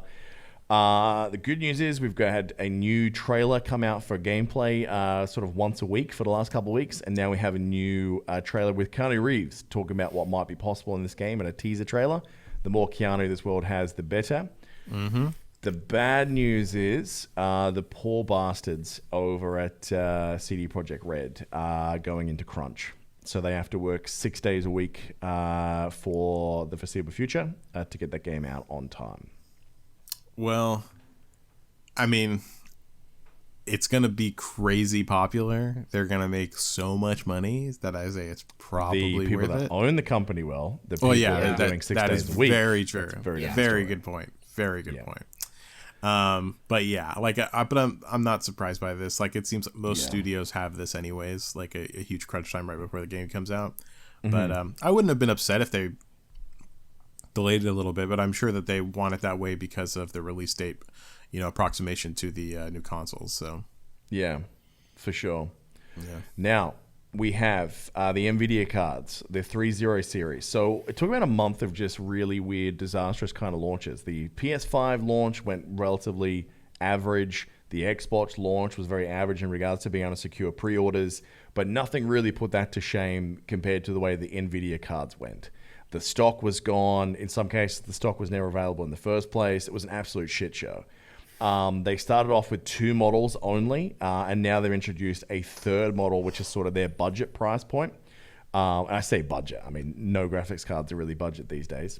Mm-hmm. So they've announced, and another bad launch there as well, the RTX 3070 is delayed until the 29th of October. It's going to be $500 at retail, and they're saying it's going to match at least or be slightly better than the 2080 Ti series. Which was the sort of top end of the last generation. There was a wonderful card and will probably get you through, I reckon, 4 to 5 years. Like, that's literally how good that card was. And they're saying that this card's going to do exactly the same or better for $500, which in PC terms is actually not that bad. Yeah, I was about to say, that's not my realm, so I have no idea the value on that. Yeah. Well, look, when like Bitcoin fucked gamers around the world because everyone wanted GPUs for mining, yeah, I mean, cards of that equivalent were going for thousands of dollars. Jesus. So around sort of like that $900 price point to $1,000 US dollars was kind of where these things used to sit. So the affordability's been getting better. But in saying this, I've looked through the specs, and the recommendations from most people out there is kind of where my brain was headed. That if you're looking at this new generation of cards, and the AMD cards, the Radeon cards coming out now are looking very good as well.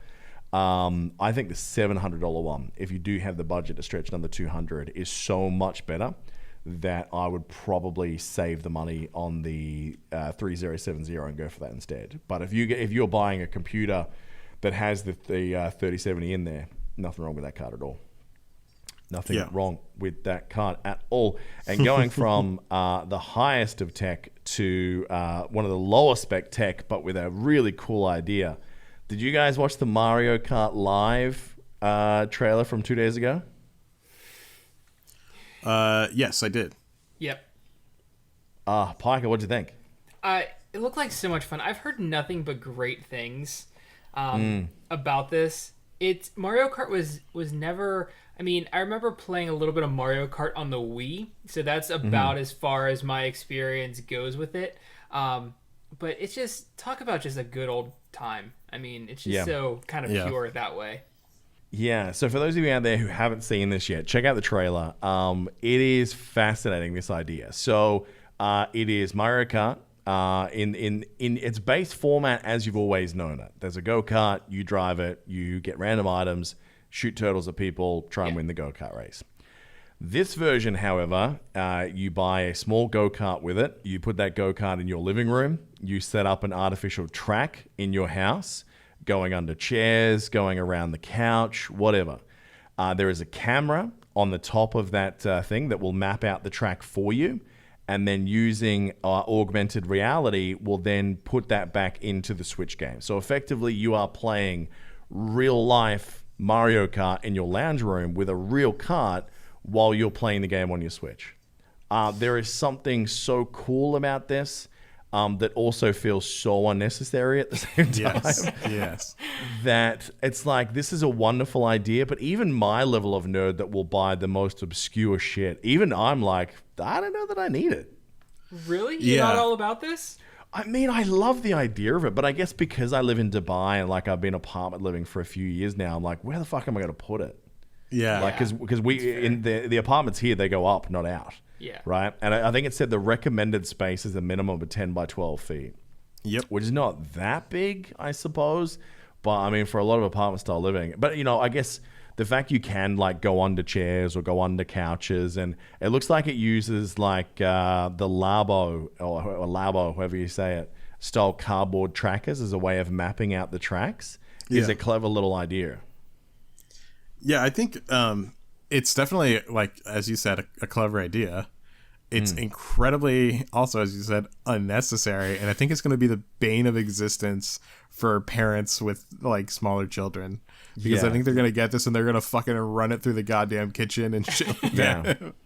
I can only imagine. But I can't wait for the stream mishaps where like a guy's like spent the day like building his apartment out with this track, and he's like set up his stream, and then, you know, doesn't realize that his girlfriend's come home and she's done the walk from the bedroom to the bathroom in the nude, and all of a sudden her boobs are being streamed out via AR to the internet, and you're like, dude, what the hell? There's going to be so many hilarious, I think, videos of things that have happened while someone was ARing this game.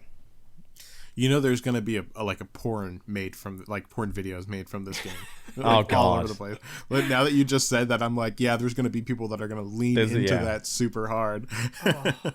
Oh, man. That's, they're OnlyFans. That's going to be the count. Just basically someone's driving the car past other people fucking. And then I'm curious to see, like, what it will allow you to do. Like, there's some cool things you could do with this, because you could say, okay, what if you had to, like, let's say that you were a celebrity, right? And you wanted to, like, get the kids in your thing. What if you set up a track at your celebrity house as, I don't know, Ryan Reynolds, we were talking about before. What if Ryan Reynolds set up a track at his house and 8 random strangers could play on his track? Do you know what I mean? Like, there's so many different weird things that with this tech, you could do a lot of cool stuff. Yeah, that would be interesting. Yeah, there is a lot of cool stuff. It is just so unnecessary to me. Like, I'm definitely not gonna get it. But and as you said, like, are you gonna buy this, Parker? I'm getting the vibe you're gonna buy it. No. Okay. I'm not. You're not for your kids? You won't even do it for your kids, dude? Oh. Do you love your kids or no? No, I think he's probably the same as me. He's not gonna get it because of his kids. I feel like, Hebrew, you need to start getting a job marketing loot boxes for EA after that pitch. Yeah. Do you not love your children? They want to pay me money, I'll do it. That was Blizzard. That was the "do you guys not have phones" comment of this podcast. Yeah, for sure. I stand by what I said for it. This guy. But no, I thought, like, kids would have a blast with it, but yeah, as I said, it's gonna be like parents, like, disaster mode. They're gonna be like, oh, we got him the best Christmas gift, he loved it, and then the next day, fuck this, why did I do that? Yeah. And can you play this version of it as well without the AR? That's a big question, because if the cart goes down, is the game effectively useless? Like, there's a lot of those little questions that I think need to be answered over the coming weeks. But either way, it's a great idea. Like, I love Nintendo is always thinking out of the box. Like that Labo thing of, like, making cardboard objects and then putting them into a game. Great idea. You know, didn't necessarily pan out, but you know, this is how the Wii started. Like, it came from such a random thing, and the Wii eventually goes to the Wii U, which everyone was like, this sucks. But then the Wii U was close. It was close to what we wanted, and then we got the Switch. We're like, this is the shit. This is the thing. So, yeah. Yeah. Also, I'm wondering, like, what about, like external, like, forces acting upon it? So, like, what if, like, a dog comes in through your track? That's what I was thinking, too. But that's hilarious, though. Yeah. Or, like, in Australia, like, a very real chance there's a fucking, like, just giant spider comes out on the screen. It's like, oh, man, these graphics look real. Oh, fuck. Oh my, dude, imagine going underneath your fucking couch or something like that. Yeah. And then they're like, you discovering something you did not want to discover. The chick from The Ring is crawling along the couch like, fuck this, I'm out. Jesus Christ. Yeah, man. That'd be pretty funny.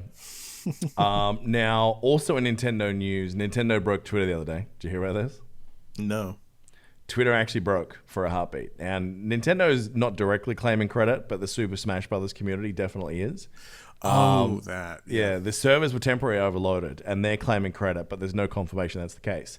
Because Super Smash Brothers released a trailer of who the next character was going to be. And this was hyped up for ages, because they were saying this is going to be one of the biggest crossover events ever. And everyone was like, oh shit, what's it going to be?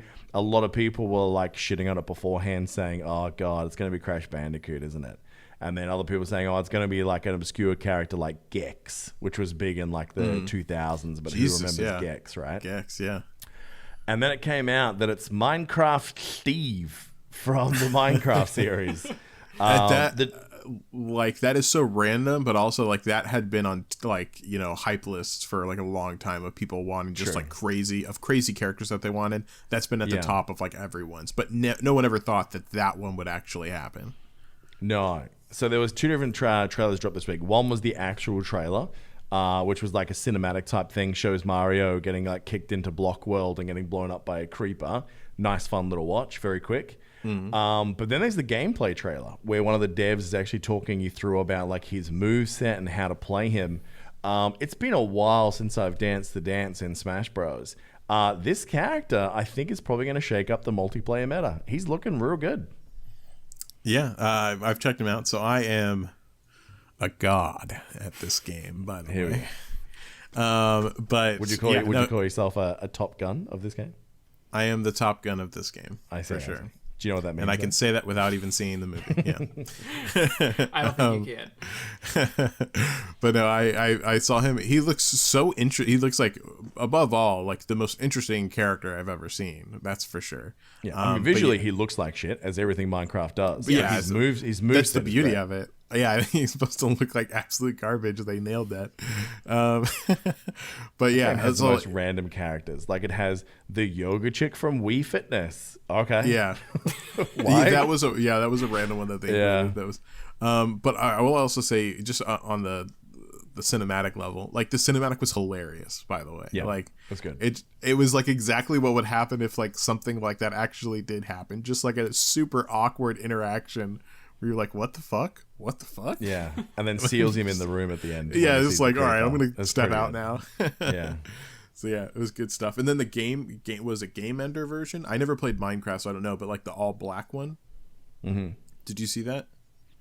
The which one? The all black like Game Ender version of Minecraft, Steve?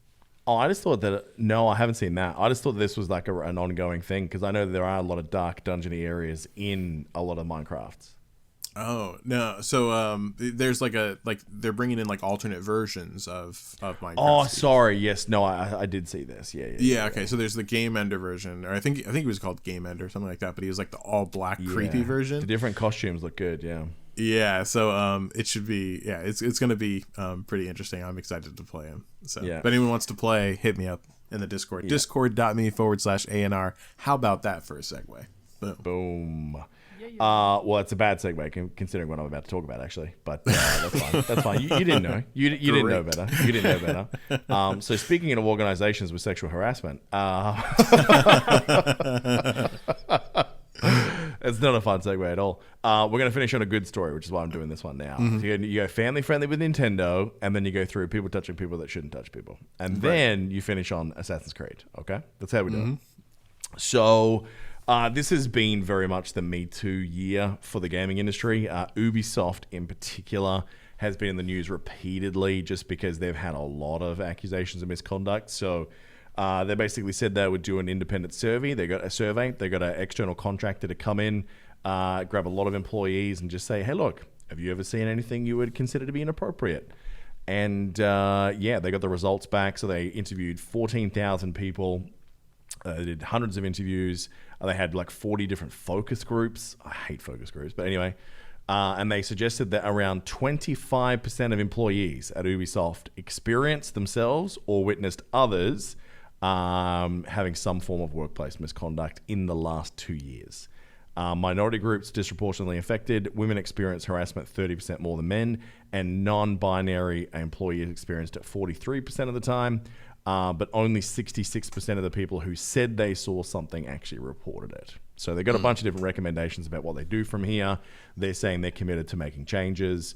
Mate, I have to say, like, with my sense of humor, like, if they ever audited any company I've worked at, I mean, any of them, I don't think I'd get a pass. Just because of, like, jokes. Do you know what I mean? Yeah. Like, not at people, but with people, you know. It's hard to know, like, because what's considered misconduct now? And please understand, this is not me justifying anything. It sounds like some of the stories out of Ubisoft are particularly fucked, right? But yeah, man, it's certainly work. I think soon, if it keeps going the way we're going with, what is considered misconduct, especially, I think we are going to see a return to the old days of work is work, fun is for when I finish work. Do you know what I mean? Like, I think we're going to get to that point pretty soon for productivity only, and then you go home for fun. Yeah, I mean, it's one of those things where it's a shame, but it's also might be a necessary evil, just because, like, It is. It sucks that you can't have fun and joke around with whoever you want at work, but at the same time, like, if that's gonna muddy the waters, like, if protecting that right muddies the waters of people who are actually victims of these issues, that is it is the bigger problem, obviously. So you're gonna have to kill it off, but it is just an unfortunate world that we live in, kind of thing. Yeah. And look at gaming as well. Like, it's been a lads industry for a long time, and like we've seen obviously some of the benefits of having like other perspectives in. Like, obviously the former head of BioWare, when it was at its most respected, it was ran by a lass who did a wonderful job. We've seen obviously when characters are written or voice acted by the right people. Like, obviously we've all talked about how we fell in love with Kamala Khan, and that obviously had a lot of inputs for Muslim culture and people of other ethnicities on the writing of that character, and that character Wonder probably Woman, wouldn't have been done that director. well. Yeah, Absolutely. That would not have been done that well if it had been done by a dude 10 years ago. No way. Yeah. So, look, a lot of this, there's a lot of hard lessons being learned. The gaming industry, it's their turn at the moment. Ubisoft, probably the flagship for the one that everyone's sort of looking at for what is the gaming company going to be, gaming community going to be going forward, because we're still all very much painted as white, overweight, can't get laid. There's a lot of disrespect held at the players and the people in the industry already, but that doesn't mean that all the stereotypes need to be leaned into, for sure. Yeah. All right, Piker, I know you want to talk about this one. Assassin's Creed Valhalla. Tell me stories. Yes, I am definitely excited for this game. The talk about a title and a game series that has really done quite the turn in where it started and kind of where it's at now. I mean, I can't remember another game that has kind of redefined itself and gone in a different direction quite like this one. But Valhalla, I mean, it's getting some interesting press at the moment, kind of taking that final step into the ultimate RPG. But a lot of the people doing the kind of the early access play, like review on it, not quite sold on the character story that they're putting forward with the Viking storyline. Yeah. So, have you guys seen any of the trailers or any of the story intro that they've dropped for this game? I have not this time, which is unusual for me because usually I follow this series, but yeah. Yeah, I read all the reviews too, the early access stuff, and the story seems to be the same. People are saying that visually, the world that you're walking into, and they've done really well with the last couple of games, like Origins and Odyssey. Yes. Like going into, like the fact that they did it so well that they're being used as learning tools now. Like, people now learn about ancient Egypt or ancient Greece with the non-game version. Like they have a different engine that basically teaches kids about it. That's how good it's been. So they're saying that visually and the way this world looks and interacts is stunning. They're saying it looks amazing, feels amazing. Everything is just incredible.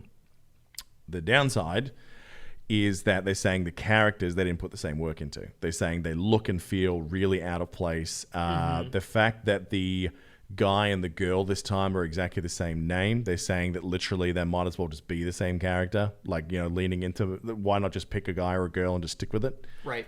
Seems to be quite a point of sticking for a lot of people as well. Because a lot of people are saying the female in this one doesn't feel as differentiated as Odyssey. And in Odyssey, most people hated the guy. Most people preferred to play as the lass in that game because she was better voice acted, number one. Like, she actually sounded Greek. The other one was... I don't know, he was like in 4 different accents by the time he'd finished. So yeah, there seems to be, people think the game's quite strong. The RPG elements in those new skill trees, it's the most RPG-ish this has ever been. Yes. And that's not a bad thing for me. I prefer it this way. But I think purists of the old Assassin's Creed are probably saying, why are we still calling this Assassin's Creed? Because that's like... me. That's me. That is you? It's taken such a departure from what the game originally was. I feel like it should be its own title. It should be its own sort of franchise, if you will. And really what we're hearing is that a lot of the stealth mechanics and a lot of kind of the the stalk and assassinate gameplay has been removed from Valhalla. It's not that type of game. It's much more of a open conflict, raiding style, which I mean does lend itself to Vikings. In my opinion, though, it just doesn't lend itself to the Assassin's Creed name. And see, I think there's more an opportunity to lean into that because the Vikings, they always said that they were very much about, being, big, in-your-face, tough, and they'd fight any battle. But realistically, they were hit-and-run assassins. Like, they really were. Like, their ability to burst out, hit something quickly, and get out before there's a possible response. It seems like this would have been the best one of the last three, really. Yeah. To lean more into the stealth mechanics because, you pull up in your boat from, Viking Town, go on raid England and then fuck off, Yeah. And it just seems like that would have been perfect. Like, get in, raid, and get back to your boat as a mission before anyone realized you were there. Yeah. Or give you the option to go in, balls and all. Like, that's why Splinter Cell games were always very good back in the day because you could choose the stealth route or you could choose the go in, all guns blazing route. And either way was viable. It is definitely a wide departure. And I just think that it's just they've got a brand attached to it. I mean, these are not Assassin's Creed games. You're right. Exactly. Yeah. But, And for me, they always end up on the, I'll go back to it later playlist. Like, it's been a long time since I've finished an Assassin's Creed game. Like, I haven't finished Origins, haven't finished Odyssey. Enjoyed the gameplay a lot. But then something came out that had that, I need to play it now. And Assassin's Creed now doesn't have that. Like, it's like, there's nothing really spoilery that one of my mates is going to, ruin the ending for me, or there's not a gameplay mechanic that I have to play right now. I can skip it and come back. Gotcha. So yeah, I mean, I will say, stepping back, Odyssey I enjoyed, but not as much as the what was the one just before that? Origins, yeah, thank you. The father-son storyline in Origins I thought was fantastic. I really enjoyed. And I stuck with that one. I encourage, if you haven't played it, to check it out, to go back and finish it. I should. Yeah, the other one I think I have, whenever I got the remastered version of Assassin's Creed 3, which is kind of the American Revolution. I played that when it first came out, and doing the remaster, that's one that's on my list that I want to go back and play again. I really enjoyed that game. Yeah, okay. You have to look around to it. I mean, I think the biggest thing for me is the fact that you can't one-shot most enemies now. Like, I mean, at least if you set up the right kill in the old Assassin's Creed, you could do it. Like dropping off a roof and just, knifing the Vatican. The Pope. You could do it theoretically. Whereas now, you can get this ultimate sneak up, stab the guy, and turns around going, "What the hell, man?" Yeah. Because you just poked him in the neck with a knife. Right. So I'll give you that. That's definitely something that's lost. Like, you're not an assassin anymore. You're basically a fighting man.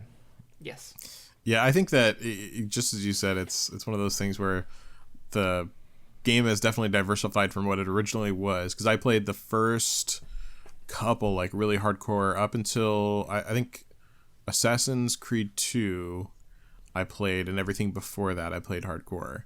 After that, I stopped for a bit until the one with the sister and the brother in Old England.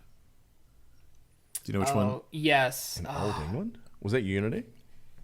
No, it wasn't Unity. One starts with R. Wasn't there one that was not Resistance? Or was it Unity? It might have been Unity. I think it was Unity. Yeah. Was that? Yeah. I know not well loved. Unity is sort of always I picked it up there. I actually really liked it, but it's also I might be biased though because I really love that time period and that aesthetic. Like, I love that time period. So that anything that's set there. Yeah, that I was really a like good one. the Italian stuff. Yeah. Peaky Blinders, that kind of is my jam. So it being in that world, I loved it. But yeah, so from then on, I tried to play Origins, but it was so buggy. I don't know if you remember, but on release, I got it day one. It was so buggy. Really? And it got tons of bugs. It actually got caught a lot of flack for being so buggy. And so I got caught on a bug, and I couldn't do anything until they released the patch because it was a game-breaking one for me. And then I just never picked it up after that. I picked up the next one though. Odyssey, and I played through. I didn't end up finishing it, but I played through a lot of it. Loved the game, loved the play style because it started to change up how the combat worked after I think Origins was the start of the big change. And so I'm gonna play this one too. Like, there is something that I really do love about the style of that gameplay and the worlds that they recreate, I should say. But yeah, it's definitely different from what it originally was, and the story is the storyline also outside of the one that you're currently playing in that world. So like the modern day storyline is so fucking weird now, and I don't even know what's happening there. So I just focus on that's the only thing they've tried to shoehorn in to make exactly. It's still technically Assassin's Creed, guys. It's still the same universe. Yeah, but not enough reason to make you care, and that's why I haven't finished those games. Exactly. Yeah. Like, it's almost like, they try to keep that underlying story there, that base form of connection, but it's poorly done at this point. Yeah.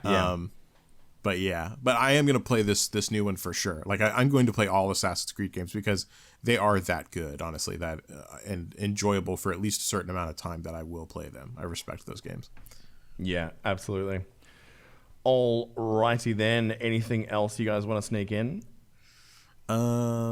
Just the fact that just on the Assassin's Creed thing, did you hear that they were using the model of the Assassin's Creed Notre Dame to do a live VR experience? Oh, is that where this came from? I heard there was something in a game they were using to try and do this. Interesting. Okay. Yeah, that came from the Assassin's Creed recreation of it, because they spent so much time making that accurate. Oh, interesting. So yeah, they took that, upped it even a little bit more, and so now it's like a virtual walkthrough experience, and it's supposed to be amazing on VR. I haven't tried it yet, but I'm going to. It's free, by the way, so anyone that does have VR should try it out. Sweet. Yeah. Oh, that's pretty good. Yeah, that's pretty much it. All right, let's do the announcements of what's coming out in the next week or so and updates to passes. So G.I. Joe Operation Blackout is one of those things that they've slapped the label of a beloved franchise on, but it kind of looks like a Borderlands clone, but without the personality. Is probably the way I describe it. Yeah. For me personally, it's not one that I'd run out to buy at this point. Wait till we see some gameplay, I guess, if you're a G.I. Joe fan. I think most gamers are probably hard past this one. Torchlight 3, we talked about before on the 13th. I'll try and loop back around to it before its release. I'll try and do that in the next week because everything's probably in there in my early access pass right now as well. So I'll see what's added and try and give you guys some feedback if it's worth your money. FIFA 21, I mean, if you bought every other FIFA game, I'm sure there's more balls than football as there always have been. Not really much else coming out this week, other than the fact that they are releasing the October skins pack for Halloween for Mortal Kombat 11. Now, normally I wouldn't, do a news article on they've got some new skins in a game because who gives a shit. But what came out at the same time was a leak that looks like Rambo, as in Sylvester Stallone's Rambo, might be coming to Mortal Kombat 11, which I never really thought about that being a crossover, but now that I've heard it, it needs to happen. Yeah, you've never known that you wanted that all your life. Until I've seen it, exactly. Because, I'm a massive Mortal Kombat fan, although I tend to be a late adopter with the later games. Just because, I don't think my skills have evolved. I certainly haven't put in the time that I used to with Street Fighter 2 and OG, like MK through MK3. Definitely. Right. All right, sales and pass updates. So on the PlayStation Store, this month's free games are Need for Speed Payback and I think it's Vampire rather than Vampire. But that seems like a pretty good game, reasonably well reviewed. So that's definitely worth a check, especially because it is free. Looks like Slayaway Camp, The Butcher's Cut is the free on Xbox Gold this month.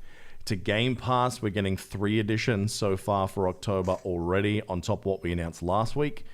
So you got Forza Motorsport 7s included, a very sort of lo-fi, old-school Ghouls and Goblins style game in the form of Iconfell.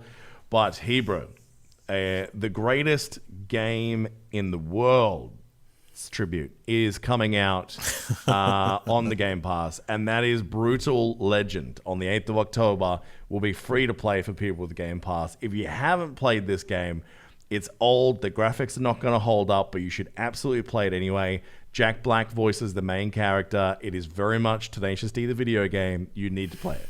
Yes, 100%. Anything Jack Black is worth it, and this game is worth it. It's not going to be the greatest game that you ever play, but it is a tribute to the greatest game. It is a tribute to the greatest. Exactly. Exactly. So it's pretty fun. And there's a lot of really good humor in there as well. Yeah. If you are listening to this in the first couple of days, these might still be relevant to you. These are the deals that we've seen as of the 4th of October. So the Monster Hunter series is 33% off on Steam, and a small discount on Red Dead Redemption 2. I'd probably wait on that one. I've seen bigger discounts, and we'll probably get more in the spring sale as well, definitely on Black Friday. On the PlayStation Store, Remnant from the Ashes is one of those games that everyone kind of had their eye on, and I think it just came out against other strong competition that we all kind of forgot about it. So it's like a Souls-like game in a zombie apocalypse. It looks really good. Like, it's very, very visually attractive. It is currently 50% off already on PlayStation Store. So for $30 Australian, I think I'm actually going to pick it up. Might be Yeah, it worth looks pretty good. Yeah. If you never played Fallen Order and you don't have like the EA subscriptions or EA Game Pass, anything like that, it's 50% off on the PlayStation Store right now. Far Cry 5, which was a very solid entry into that series, is currently 80% off its normal price on the PlayStation Store. And Borderlands 3, which is a wonderful game as well, is at 58% off. So all really good buys on those games, especially. On the Epic Store, Piku Niku is the free game for this week. Had a quick look at it. It's a free game. It is indeed what I'll free. probably say about that. Yeah, It's worth what it costs. How about that? exactly. And just a reminder, folks, like obviously there are so many great value places out there. Buy the games wherever it is that you love buying from. But if you are someone that regularly stops on the Epic Store, make sure you enter the code Alternerd, as I think we get like, I know, a cent or something if you buy something. Who knows? So thank you. Yeah, thank you to the no one that's going to use that. Much But we said that we would shout it out, so now we have. All right. So that's the main one to see at this stage. I think everyone's kind of in a holding pattern. I think we're going to see the massive deals coming out on the launch of the PS5, because you're going to get people going, we need the existing consoles to stay relevant. And then on top of that, of course, we have Black Friday, Cyber Monday. All those things are coming. I think this year is going to be big on the discounts, kids. Yeah, a Black Friday, Cyber Monday, Christmas, like it's all and console release time. So they're all coming, baby. Yeah. Like this is the time crazy to be a gamer. Yeah, this year especially, because there are so many companies that haven't hit their like milestones, and I think they've all said, well, Q4, we'll wait till Q4 financial of calendar year, and we'll figure it out then. I think there are going to be so many companies that are like, damn it, man, we are so far behind. We need to make some cash. I think we're going to see ludicrous deals this year. I really do. Yeah. And also So with so much competition in the market right now, like for sure, we're going to be. Well, seeing Game a lot of Pass, we talked about, great for us, probably bad for the industry. But I mean, it's going to drive the average price down of other games, because like you can't justify $100 when you can just go, but for $15 I can play like 100 games. Like, what are you talking about? And like good games too. Yeah, with the new consoles, there's going to be like a new wave of people, a gigantic wave of people that are getting on Game Pass. We're going to be seeing so many great memes about like the game industry coming up soon once Game Pass is like, a known entity in the gaming world. Yeah, bring out a new game. Someone will be out a meme of like Pepe or something, or just basically say, but is it on Game Pass? Like that's going to be a meme. Like if it's not, maybe it is now. Who knows? Yeah. Well, and I do a lot of work in e-commerce, and everything that I'm hearing is it's not just going to be Cyber Monday and Black Friday. It's like the month of November. Like everyone's it was deals, last year too. Yeah, they're getting moved to the beginning of November because of COVID and everything. So if you've got your eye on something, I would probably wait until the beginning of November. If it's a flight stick, like you mentioned, Chu, that you're looking at picking up, or a graphics card or a game, wait till that calendar rolls around and you see November, because I think there's going to be a lot of deals to be had. Yeah. I think there's going to be a lot of bargain hunters too, because obviously a lot of people have been hit real hard with COVID, and it's been a rough year. I think there are a lot of people that stuff's going to go quick. Like if you have a flight stick at 50% off, like it's going to be gone week one. And remember, there is limited availability for physical items too. Like we're still having problems worldwide with shipping and manufacturing, and parts coming out of China. So I mean, I think physical things are going to go real quick. Digital is going to be the real test to see what does that look like, and it tends to have long-lasting effects too. Because once you start releasing like every new game at $10 less than it used to be, which I don't think is going to be the case, but let's say it was, that's the price now. People are going to go, yeah, but the last one was $10 cheaper than this. Why am I paying that? So we'll see. Yeah. All right, new segment this week, boys. Are you pumped? I am super pumped. Neither of you have any idea what I'm talking about. That's why you sound so fucking confused. I am super pumped. That is my default.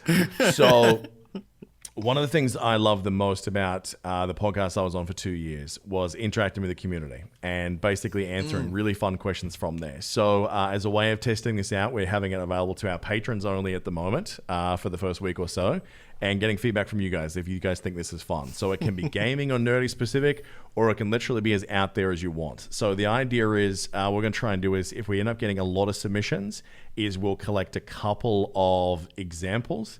Like we'll pick our favorite questions and read those out on air and answer them as creatively as we can. And then what we might do is save up a lot of the others that didn't quite make it, maybe for some like Q&A standalone episodes in the future. We really want to interact with you guys. You guys bring a lot of fun to our community, and we obviously want to put that back to you guys.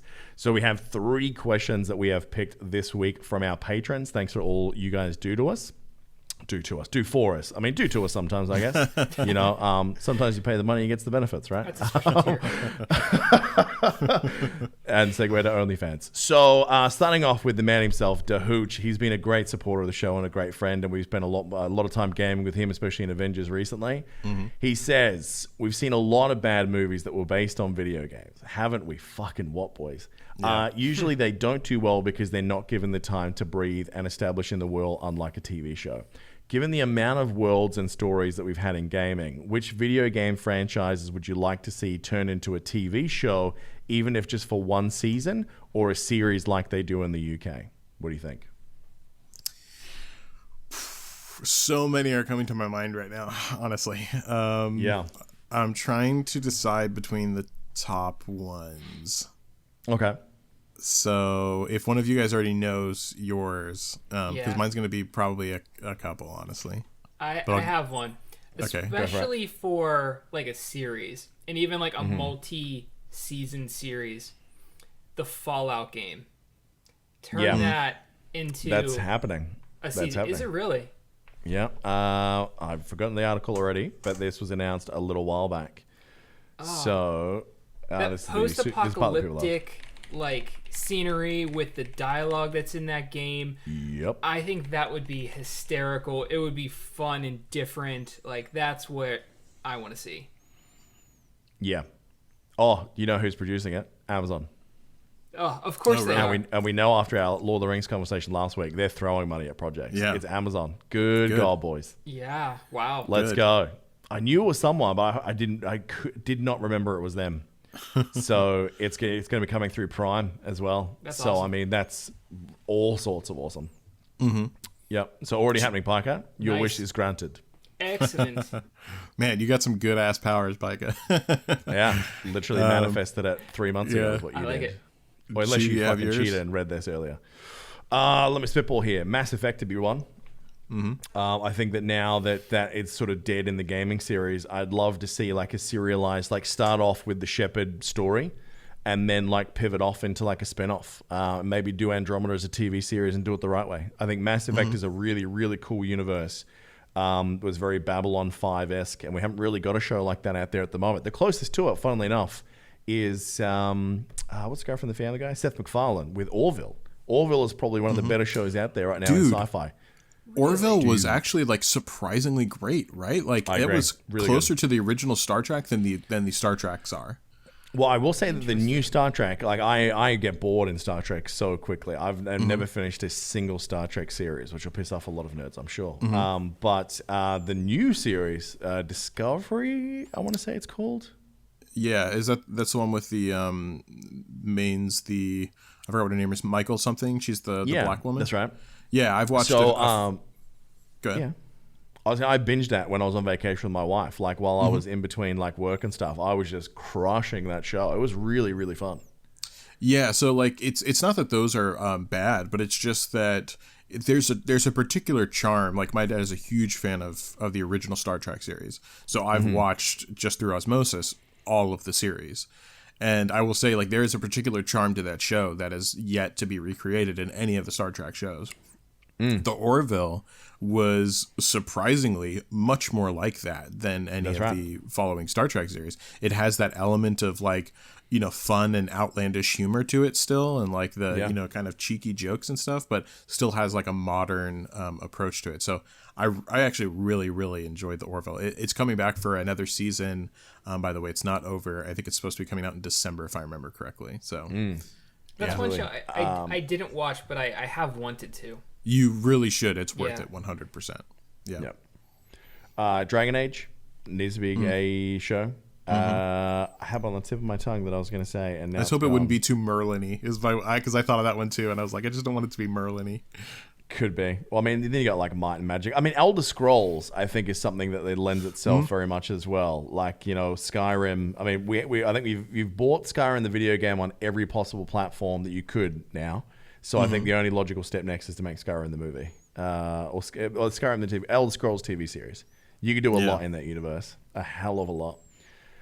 Oh man, there's so many good games that would lend themselves. A StarCraft TV series, I would love the shit out of. Not so much Warcraft, but StarCraft. Fuck yeah, man. Yeah. Give me the adventures of Jim Raynor. I'll be on board. Like just watching him, even if it was on the days where it's like Walker, Texas Ranger, but it's him on shit. What planet was he on? I can't remember when you first came across Jim Raynor and he's still like on his little Vulture hover bike. Fuck man, I watched the shit out of that. Like just randomly on your way out to a call for domestic violence and you get attacked by Zerglings on the way out there. Like shit, man. Like, make a Firefly-esque Western feeling story in the StarCraft universe. You can take all my monies. You could take all. Yeah. Yeah. That's a good idea. I'd love that, man. For me, I'm bouncing around a couple right now. So I think my number one pick would be BioShock. I think BioShock TV series would be fucking amazing. I want to say there was a movie greenlit for that, but I think it might have fallen out of the rotation. I know people love when they hear my keys going off in the background. click. BioShock movie. But Why am I seeing a BioShock movie trailer? I'm sure that's it's fan made. That can't be real. made for sure. It looks like in 2017 there was actually a script, and we got very, very close. Apparently, Maybe with the new, we could see it happening because there is supposed to be a new BioShock. It's still like they're keeping things under wraps, but it is confirmed that there's a new BioShock coming out. yeah. We don't know where it's going to be set or anything like that, but with the way things are going right now, and since it has a beloved fan base and a rich history and a huge world to it, I would say it would be really interesting. Like that would be something I could see Amazon or Netflix investing into for a TV show. But so BioShock for one. League of Legends honestly is one of the most well-developed worlds now. I would say they actually are making a TV series about that, by the way. Arcane, it's coming out, so I have my wish on that one as well. What are they not making in that universe? Right? Yeah. That's a better question. Every genre possible, they're trying to hit it. We're gonna be getting these survival horror and battle royale games coming soon, I'm sure. Well, they actually have a deal with indie developers now, where any indie developer that wants to create a game for it can partner with them, after they see the product, and they're going to produce it through them and allow them to use their IP. So there's 2 games already coming out based on that are based on specific characters. Right. So that'll be really cool. But anyways, I digress. The other one is probably going to be, honestly, Destiny, because like I'm just thinking of it from a position of like hugely developed worlds that are interesting. Destiny's lore is actually astoundingly interesting. I deep dove into it back whenever Destiny 2 started. Obviously, there's a lot more that's happened since then that I don't even know now. But even at that point, it was actually incredibly good. Riveting stuff that they... Well, a lot of the lore in the first one was like in the books. Like when Destiny first launched, everyone's like, where the hell's the story? And they're like, oh, you have to read it. Like, what do you mean you have to read it? It's like, well, in all the little codexes you've been picking up, like the story's being told there. And you're like, I'm not reading that. But the people that did, they were like, holy crap, man, this game has a lot of depth. But then a lot of people were saying that about the later Halo series as well, that they did something similar where when you play through it, the story was nowhere near as strong as it was earlier in the series. But a lot of the lore, when you read into it or the associated books or whatever, apparently was quite good. So I don't know. Yeah, with I can't speak to the Halo series, but yeah, for Destiny at least, it was all behind codexes. Like you got a very small portion that was very specific to you going on in the story. But that world has so much stuff going in, or I should say that universe has so much stuff going on in it that it's absolutely crazy. And the scale of things that they've done that's in the lore is great, which they're diving into, like even as we speak now. I love that game more for the lore than anything else. It's really good. So those would be my top picks, I would say. Okay. I remember Really the one good I've question. forgotten about. And I don't want it to be done like they've done the movies, but I want to see the Old Republic done the way it was like BioWare style. As in like the darker, Yes. grittier. We don't have to make it all, PG, kind of modern thing. I would love to see it done in the same vibe that it was done originally. And then, maybe explore some of the more side stories. Because that universe, like the Mandalorians at the peak of their power as well, just that storyline alone is, amazing in itself. Yeah. So, Speaking of that, did you guys hear about Keanu Reeves entering the Star Wars universe? no, I I know have heard that rumors everyone about keeps talking about him in Marvel. So it wouldn't surprise me if Disney's trying to lock him up on multiple. No, yeah, I did hear Yeah. that, Hebrew. For like Old Republic Yeah. territory, they've at the time. Okay. I'm not sure if it's still going on now or Yeah. if it's already solidified, but they were in serious talks with Keanu Reeves for getting him on board. And from the sound of it, like it was done. They just hadn't fully processed the paperwork yet of having him in the role for someone major as a villain in the new movies. Not series, but movie. He how there's always fan castings, people always say stuff from books or whatever in the nerd sphere, who would you love to cast as this? Keanu Reeves has always been one of a lot of people's for fans of that game as Revan, because he can play the absolute badass that we've seen in John Wick. He can play the kind of, stoic-ish, kind of confused, whatever, that you had with Neo. And we know that it can be goofy as fuck with Bill and Ted. So, the fact there are so many different facets of Revan's personality, and he kind of has that look too, especially now with the hair and the beard. I think he'd be a pretty great choice for Darth Revan. Yeah. I would fucking love that to be true. 100%. I also... They are working on, so along with the movies that are going to be coming, I imagine there's a time difference here on where they're set, but there is supposed to be a series, am I right on that, that's being worked on by Jon Favreau? Mandalorian. No, I mean, he's supposed to be producing another series for Star Wars that's set in Knights of Republic era. Not that I knew of, but I mean, you might be right. It might just be something I've missed. But I know at one stage there was 3 different TV series for Disney that were supposed to be produced at the same time. One was Mandalorian, one was the 2 Game of Thrones guys, and the other one was Rian Johnson, who did episode 8. Get him the fuck So, out. needless to say, episode 8 happened, then Rian Johnson didn't, and then Game of Thrones ended the way it did, and then they left as well. Apparently, with a lot of people saying on the way out the door, those guys, without original content to work from as a base point, having to make something their own, but still working in the Star Wars universe, it was just not happening. It just didn't end well. So, as far as I knew, most of the other productions were sort of shut down. But, I mean, it wouldn't surprise me if they're giving Favreau a license to extend and become like the Feige of the Star Wars universe. That'd make a lot of sense. Yeah, I think that either way, if it happens or if it doesn't, as long as the Keanu Reeves thing happens, I'm going to be a happy boy. Absolutely. All right, second question is from Slim. If you had the powers of Ant-Man, where would be the first place you would choose to be an ant on the wall to look or listen in on something or someone? And being that it is the quantum realm powers as well, traveling through time is also allowed. So if you had the powers of Ant-Man, what would you do? Where would you go? And this is just for the sake of listening to a conversation or something like that? You can do whatever you want with the powers. But where'd be the first place you go? I would probably go back... I'd probably want to go back further than that. If anyone has one, they can go. I'll keep thinking. Well, let me kick you off. I'll go with my gut went straight to, let's say Area 51. Because That's you a can good just, one. you can just get Okay. back there, right? And just finally answer the question, are they just making their own shit or are they actually copying shit that they found from elsewhere? That'd be pretty cool. That's not bad.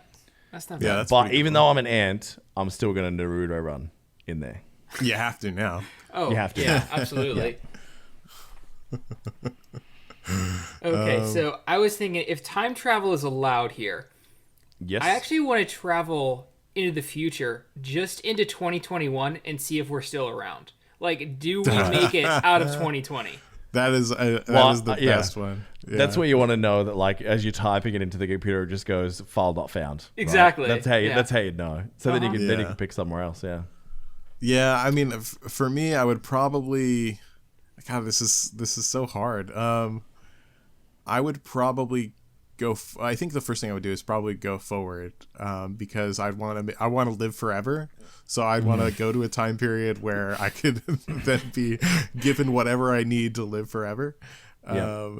So I'd probably do that for my sake. But if I'm being less selfish and just want to do something, then I'd probably go back and kill Hitler, honestly. And then see what Right. the world turned out like. And then, so I'd zip forward, see if it's better or worse, and then go back and make my decision again. Just come back, everyone's speaking Russian. You're like, whoop. Exactly. I'd be like, oh shit. So yeah, that's probably what I'd have to do. Nice. All right. Last question is from Jedi Matroza, and he asks, you've been plane shifted to a universe that's like The Boys. Which soup would you kill and why? So let's to make it simple, let's just say it is The Boys universe because we know the characters there. Yeah. Who would you kill and why? Do I have powers? Let's say for fun, no. That makes everything incredibly difficult. Yeah. Well, welcome to the life of Billy the Butcher, apparently. Yeah, right. Yeah. Okay, I mean, let's face it. We want to say Homelander, but the, yeah, the I mean, question is like, that's how do the you get it easy done? one. How do you get it done? Yeah. Right? Yeah. Exactly, that's the easy one. Right. I can tell you who mine is. Okay. So without a doubt, doppelganger. Like anybody Oh shit, that's a that, good one. that could shift to be like look like my wife or my kids and like fuck with my head like that. Like no. That's Or a weird literally one, yeah. fuck you Yep. That as well. one. Pretending to 100%. be he's- that thing. But he seemed nice. He was just like, he was fucked. Like, I mean, Yeah, like- he was kidnapped. Like, Oh. fuck that. Like, poor bastard, I say. Careful, No. Icarus. You're treading very closely to spoiler territory here. But yeah, that's not a bad one. Yeah. I'm trying to think. I mean, they're all pieces of shit. I mean, I want to say one. With what happened in this episode, one of the characters that I wanted to see a result, it did happen because that was such a shit character. Yeah. I know exactly who you're talking about. In The Boys, who would I like to see? I mean, A-Train's kind of a cock as well. Yeah. Yeah, and But obviously that's where he's- it all started too. Yeah. But things have happened with him that now I'm like, Oh, you're sympathetic to him. You No. drank the Kool-Aid. Don't go no, there. no. He's still a fucked up individual. Like, I mean, like, Yeah. But I'm just saying, for the sake of being useful, things are happening. So, like, I Right. don't know if I'd want to move that pawn. You know what I mean? I get you. Man, this. First, I'd inject myself with Yeah. something to get the ability to I mean, actually do something in this To do world. so, yeah. I mean, Black Noir is an interesting one as well because he's kind of like a superpowered Batman in this universe as well. Yeah. And I didn't realize the comic origins of him as well. Did you know that he was a fucked up clone of Homelander? Yeah, I wasn't going Oh. to tell you, but yeah, he was Yeah, super but he's fucked up not. from that. He's not in the series. They've kind of hinted Yeah. strongly after what we saw yesterday. That's not the case. He's not Yeah. a Homelander He- clone. That his would've been whole pretty good. goal was well, I don't want to say anything else actually, but because I don't know if they're going to take other story beats from Yeah, it. But we've kind of been really restrained by being able to answer this one in an open Yeah. format because we kind of love to go wild, but because we can't really get into spoiler territory, because there's a couple of perfect things we could segue straight into, but we can't do that until the spoiler cast, which we're going to do after the final episode next week. So cannot wait. So who was yours, Stu?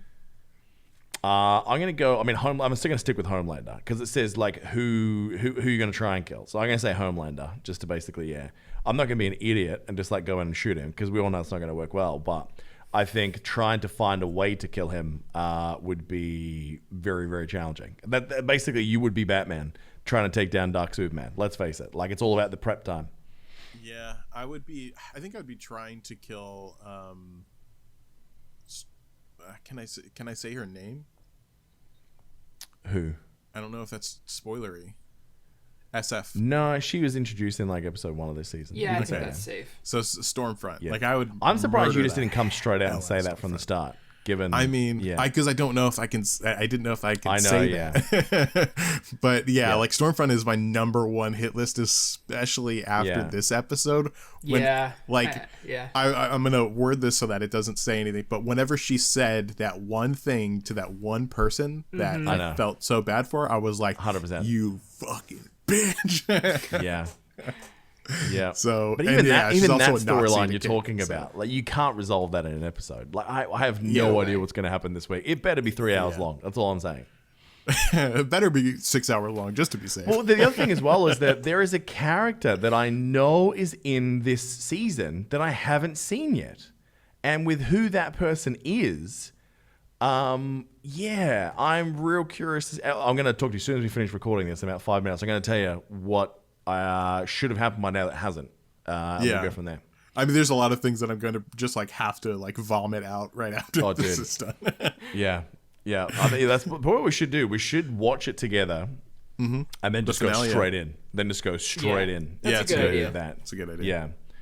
I like it. So thanks to those guys. So look, we do love questions like that, like getting to flex our nerd muscle. If you want us to talk about things that we love nostalgically, you want to give us these hypotheticals, we'll try and have as much fun with it as we can, guys. We're going to try and find a way to do this where we can open it up to more people as well. So take some patrons, some from everyone else, and then try and merge it all together, at the end of a month or something like that. We'll figure that out. If you guys want to hear more of it, remember, we need your feedback, folks. Head to discord.me/ANR.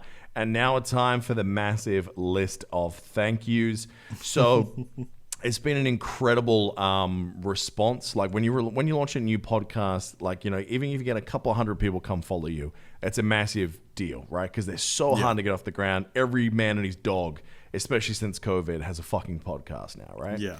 So we're so thankful of how many of you have listened, commented. The conversations I'm seeing, though, out of everything else, it's been my favorite thing. People already going, heard you saying this on the podcast, fuck off, he was a great Batman. Or, I don't know, man, I feel this way about Harry Potter instead. That's what we want. Like, that's what nerds do, man. We take those things we're passionate about, we love, we talk about it. I want to see more of it. It's so goddamn good and very rewarding having to do it. But for those people that have gone the extra mile and have signed up onto our Patreon so far, a massive thank you to all of you. So to Pike, Ox5, Batbot, Connor L, Captain Jeepus, Goat, Halcyon Days, LFC Avenger, Jonathan, Commander Corsi, and Lunchbox, our supported tier. We really appreciate the fact that you guys have put a little bit of your pocket money away to us each week. To the ANR fanboys, to Mad Dog, Dudgerek, Commander Hansen, Gunskull, Unhinged, Flexipotamus, to Mabloody, to Simon L, to Incorrect User, Rockstar, to Alan K, to Corey F, Dan1387. Actually, Dan, if you're listening, please reach out to us, my man, and Corey as well. We haven't got Discord names for you guys. We're trying to get you onto the private Patreon server, but we cannot get in touch with you. To Bloodwalker, Snorlax Hunter, TT Marco, JJ Orbits, Curtis the Greek, great friend of the show, and Melbourne Lad, the Swain Hammer, to Jamie, to X23, to Bearded Viking, to Darth Longstride, a friend from way back, Piker. Yes, sir. To Metalhead, to Run and Gun, Franchise CBM, Dracul, Lily, Zateo Tech, Danelle, Admirero, Frozen, Chief, and of course the Fat Honey Badger himself. Thank you to all of you guys. To our next tier up, the dedicated, the guys that are really, really helping keeping the show on the air. To Nightside, Conway Supreme, Abyssarium, Unhinged, Captain Hammer, DJB, Morphine Dream, Cheetah, Hobbs, Tuggernuts. He was a supporter of our last show. I'm really glad he's followed us over here because I get to say Tuggernuts every week that he has been subscribed. He's a really funny dude as well. I love seeing his name pop up on Patreon. Great name. To Andrew G, Domino, Really, Done and Done, Big Spartan 34, another grand friend of the show. He's actually testing out at the moment the new cloud-based Microsoft platform. So he's giving us some great feedback at the moment as to how the controllers and the lag's going. It seems like it's lacking a little bit, but seems to be something worthwhile keeping an eye on. So I'm looking forward to hearing more of that from Spartan. To Paul Puck, to the god himself, the beer god. He's been a great supporter of shows that I've been on for a long time. I love this guy. Thank you to everything you've done for me personally and for the shows that we're on, beer god. To Legriv, the Bartman, Krovo, Mookie, Grimnos. I mean, can we have Grimnos anywhere else these days, Piker? Seems like wherever we go, he's going with us. He's a great dude, very funny, master of memes. I've never seen someone, probably you and him, I think, go toe-to-toe, Piker, with like who's got the most depth of memes sitting in a folder to whip out at any time. We've had some pretty good battles back and forth, he and I. Yeah, for sure. To Scooter, to Yule, Justin Beard, the Dawkins, Lemon Russ, thank you to all of you. Now, for the big boys, the guys that have gone for our top tier sub that aren't a joke. We do have 2 joke tiers up there, which don't subscribe. They're just there as a joke, guys, for ridiculous amounts of money. But look, to the Multiverse Masters, the guys who many of you have been on projects I've been on before, and I really love that you guys have given us a chance and supporting us to get this show on the ground. We've already had some improvements by getting better software, so Piker doesn't sound like he's doing a podcast from the toilet anymore. Absolutely. We're trying to do what we can with the money you guys are giving us to make it better every week. And the Multiverse Masters, you guys definitely are really, really helping us get there. So to Agent Zero, Honeycombs, Dahooch, Silver Wolf. Silver Wolf is a big fan of D&D. Well, we're going to try and see if we can do something with him down the track when we launch back up as well, mate. So hopefully that'll be good.